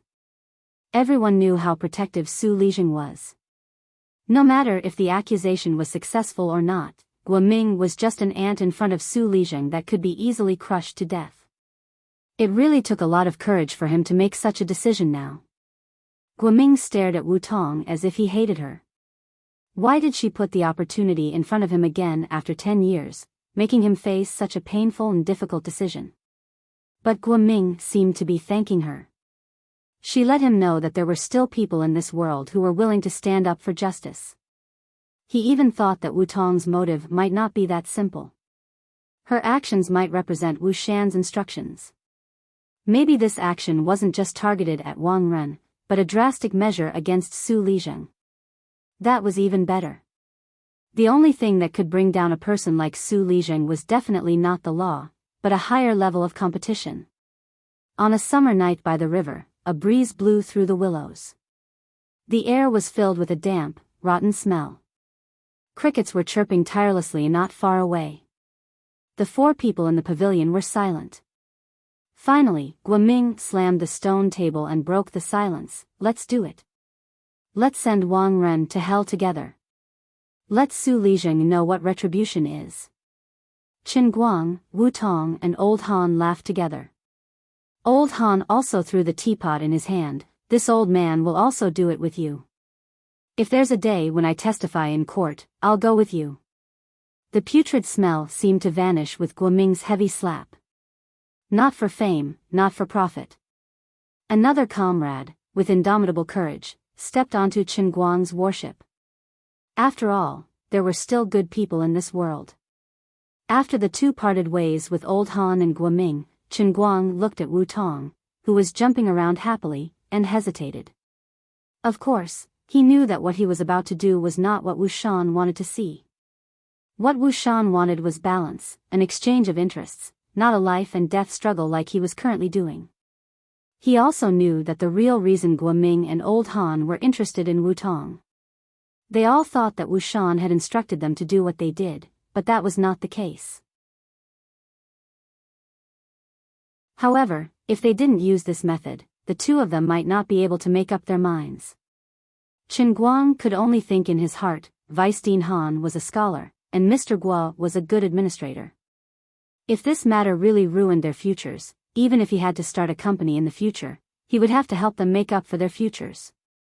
This might be difficult, but it was not a castle in the air. Wu Tong didn't go back to Wenxing town with him, and even invited him to stay at her house in Wujing City for a night. Although Qin Guang was tempted, he still didn't agree. On one hand, he was in a hurry to go back to school to record the piano performance video, and on the other hand, he knew that if he went to her house, he would not be able to escape Wu Shan's call. It wasn't that Qin Guang was afraid of Wu Shan, but he didn't want to accept his so-called exchange of interests and balance theory. People with different principles couldn't make plans together. Wu Tong and Wu Shan still had a father-daughter relationship, and Qin Guang and Wu Shan weren't that familiar and important to each other, so he didn't want to accept his education. Driving Wu Tong's car back to school, Qin Guang first went back to the dorm to get a mask, and then went straight to the Art Institute building. It was already past 10 at night, and there weren't many people in the school during the summer holidays.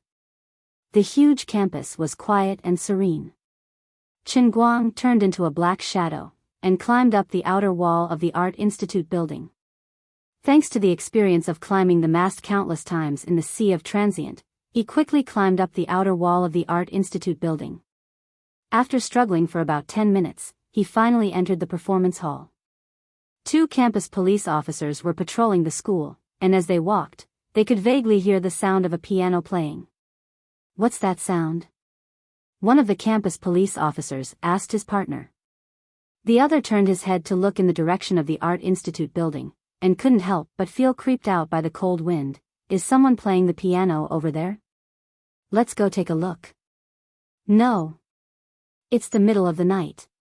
How could someone be playing the piano in there? It's not a person. F***ck. Can you not say it out loud?" The satisfied Qin Guang didn't know that the 2 poor brothers outside were scared out of their wits. Back in the dorm, he turned on his computer, and blurred out the parts that might expose him to be in the performance hall of the Art Institute building of Gokyo University, and then uploaded the video. As per international practice, he scrolled through Weibo, and before he knew it, the number of his fans had completely broken through 2 million, reaching as high as 2.6 million.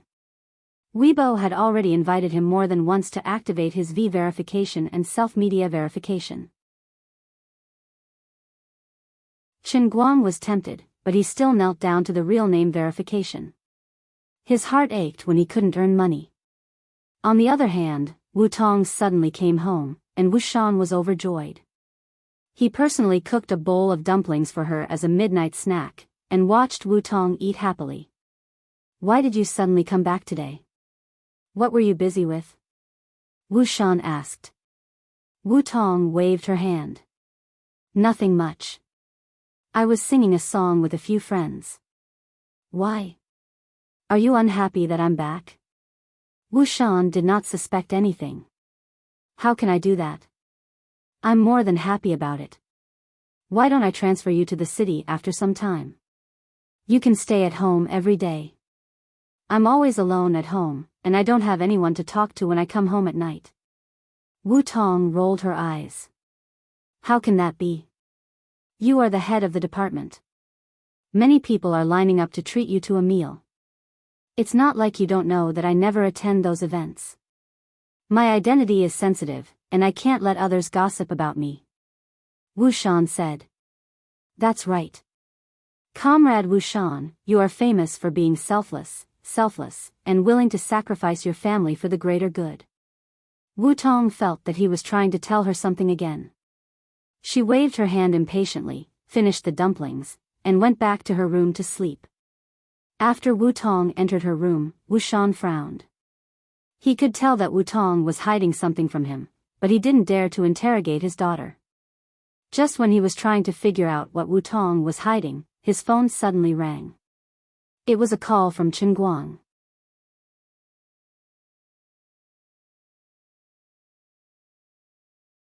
Chapter 388. Chen Guang held the mouse in one hand and refreshed Weibo continuously. He held his phone in the other hand and waited for the call to be connected. Wu Shan quickly got up and glanced at Wu Tong's closed bedroom before returning to his room. "Little Chen, what's up?" The change in the way he addressed Wu Tong could be seen. On the other end, Chen Guang grinned and did not mind. "Uncle Wu, I'm sorry to call you so late.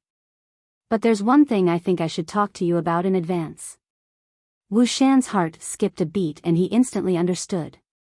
"It seems like what I said to you before was for nothing." Chen Guang chuckled. "It's not for nothing. Uncle Wu, your life philosophy is certainly correct from the perspective of a person's future. Just tell me what's next. You're keeping me in suspense." Even Wu Shan felt that it was weird. He had only met Chen Guang twice, and they didn't even exchange 10 words. But when he spoke to Chen Guang over the phone, he would subconsciously treat Chen Guang as a junior. Even though he had made it clear that he was not an obedient junior, Wu Shan was not particularly angry. Although this kid had saved Wu Tong's life, Wu Shan did not want to admit that the longer he got involved in the system, the more he envied Chen Guang's carefree personality. Whether it was helping him deal with the small fry Wang Ren last time, or indirectly dragging him to the opposite side of Su Lijing this time, although Wu Shan was a little troubled, he really did not want to blame him. Is there some kind of magic in this kid? My daughter likes him and I don't hate him. Wu Shan, who had never been superstitious, became superstitious. Alright, I'll go to Wang Ren's ward tomorrow or the day after. No matter what, I have to make Su Lijing change his mind. I can't let my teacher and classmates be implicated by me. Chen Guang took a deep breath and said. You know that Su Li didn't pursue this matter because of me. If you do this, it will make things very difficult for me. Wu Shan's voice sounded very calm. On the other end of the phone, Chen Guang grunted, that's why I'm communicating with you in advance tonight, Uncle Wu. If you think it's necessary, you can make it clear to Su Lijing in advance and draw a clear line between us. I don't really understand things at your level. But you know, I don't want to make things difficult for you. Even if I'm the one being expelled, don't touch my teacher and other students. It seems that no matter what I say, I won't be able to change your mind.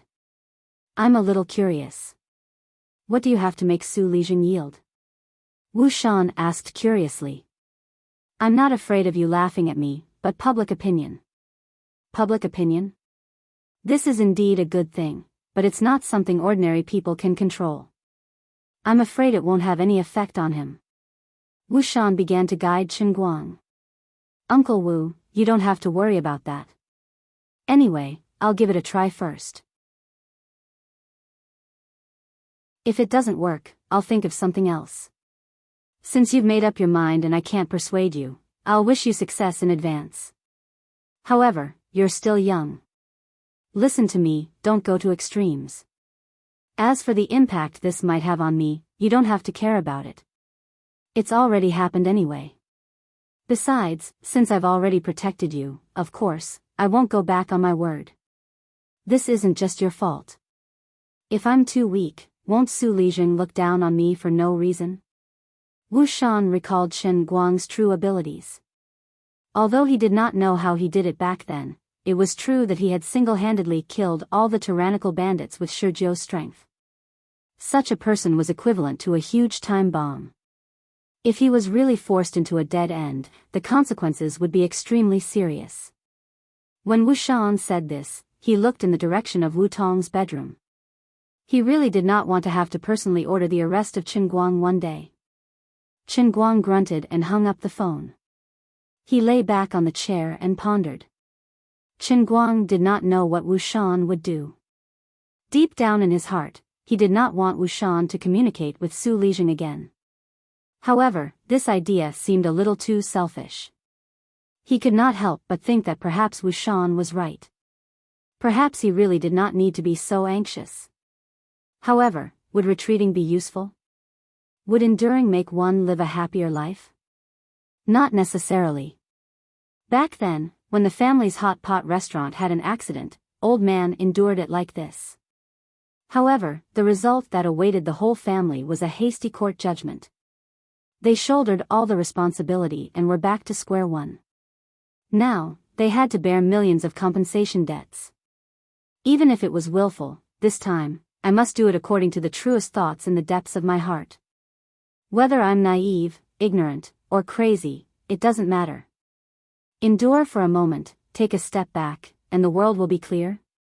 However, even if he endured Wang Ren and Su Lijing this time, the next time there would be Zhao Ren and Qian Lijing.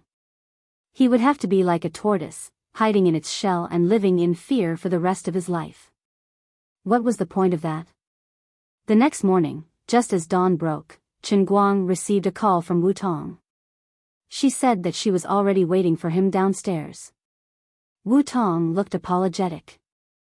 I don't know what's wrong with the bureau. They suddenly gave me an urgent mission. I have to go to another province to arrest. Oh, this is a secret mission. I almost let it slip. Chen Guang understood, but his face did not reveal any flaws. It's fine. Work is more important and cannot be delayed. You go do your work first. I'll run around alone for the next few days. We can work together when you come back. A few days won't make much of a difference. Wu Tong grunted and took her car keys and left in a hurry. Looking at her silhouette, Chen Guang felt that Wu Shan had done something in the end, and sending Wu Tong away was the right decision. He was afraid that before the dust settled on Wang Ren and Su Lijing, she would not be able to come back. Sigh, if old Han and Guo Ming's determination was shaken because of this, there was nothing he could do. Of course, Chen Guang had already expected this. It could even be said that he had deliberately sent Wu Tong away. When he realized that Wu Shan didn't support him, he made up his mind. He didn't want to leave an impression on Wu Shan, as if he had deliberately dragged Wu Tong into this matter. Chen Guang did not want to use Wu Tong. His previous decision was thoughtless. If he went alone, he could leave some space between Wu Shan and Su Lijing. If he really dragged Wu Tong into this, he was afraid that the two of them would really fight to the death. No matter what the final outcome was, Wu Shan would definitely be troubled. Chen Guang did not want to be ungrateful and make himself look despicable for no reason. It did not matter that Wu Tong left. Guoming had sent the two most crucial videos last night. Together with the things Ding Lu hid in the box, it might be enough. Driving a Phaeton into the city, Chen Guang first called Wang Qing and asked him to find a few people to go with him. Chen Guang's plan was very simple. If he wanted to use the conventional way to make those companies that sold experimental equipment hand over the evidence of bribery, it would be impossible. As for buying the company, it was just a joke. If he really bought someone else, it would not leave any evidence. Therefore, he had to use some unorthodox methods. Last time, Zhong Bai said that Wang Qing's family was very capable. Wouldn't it be stupid not to use the resources? However, Wang Qing came in person and brought a few big brothers who were obviously big shots in the underworld.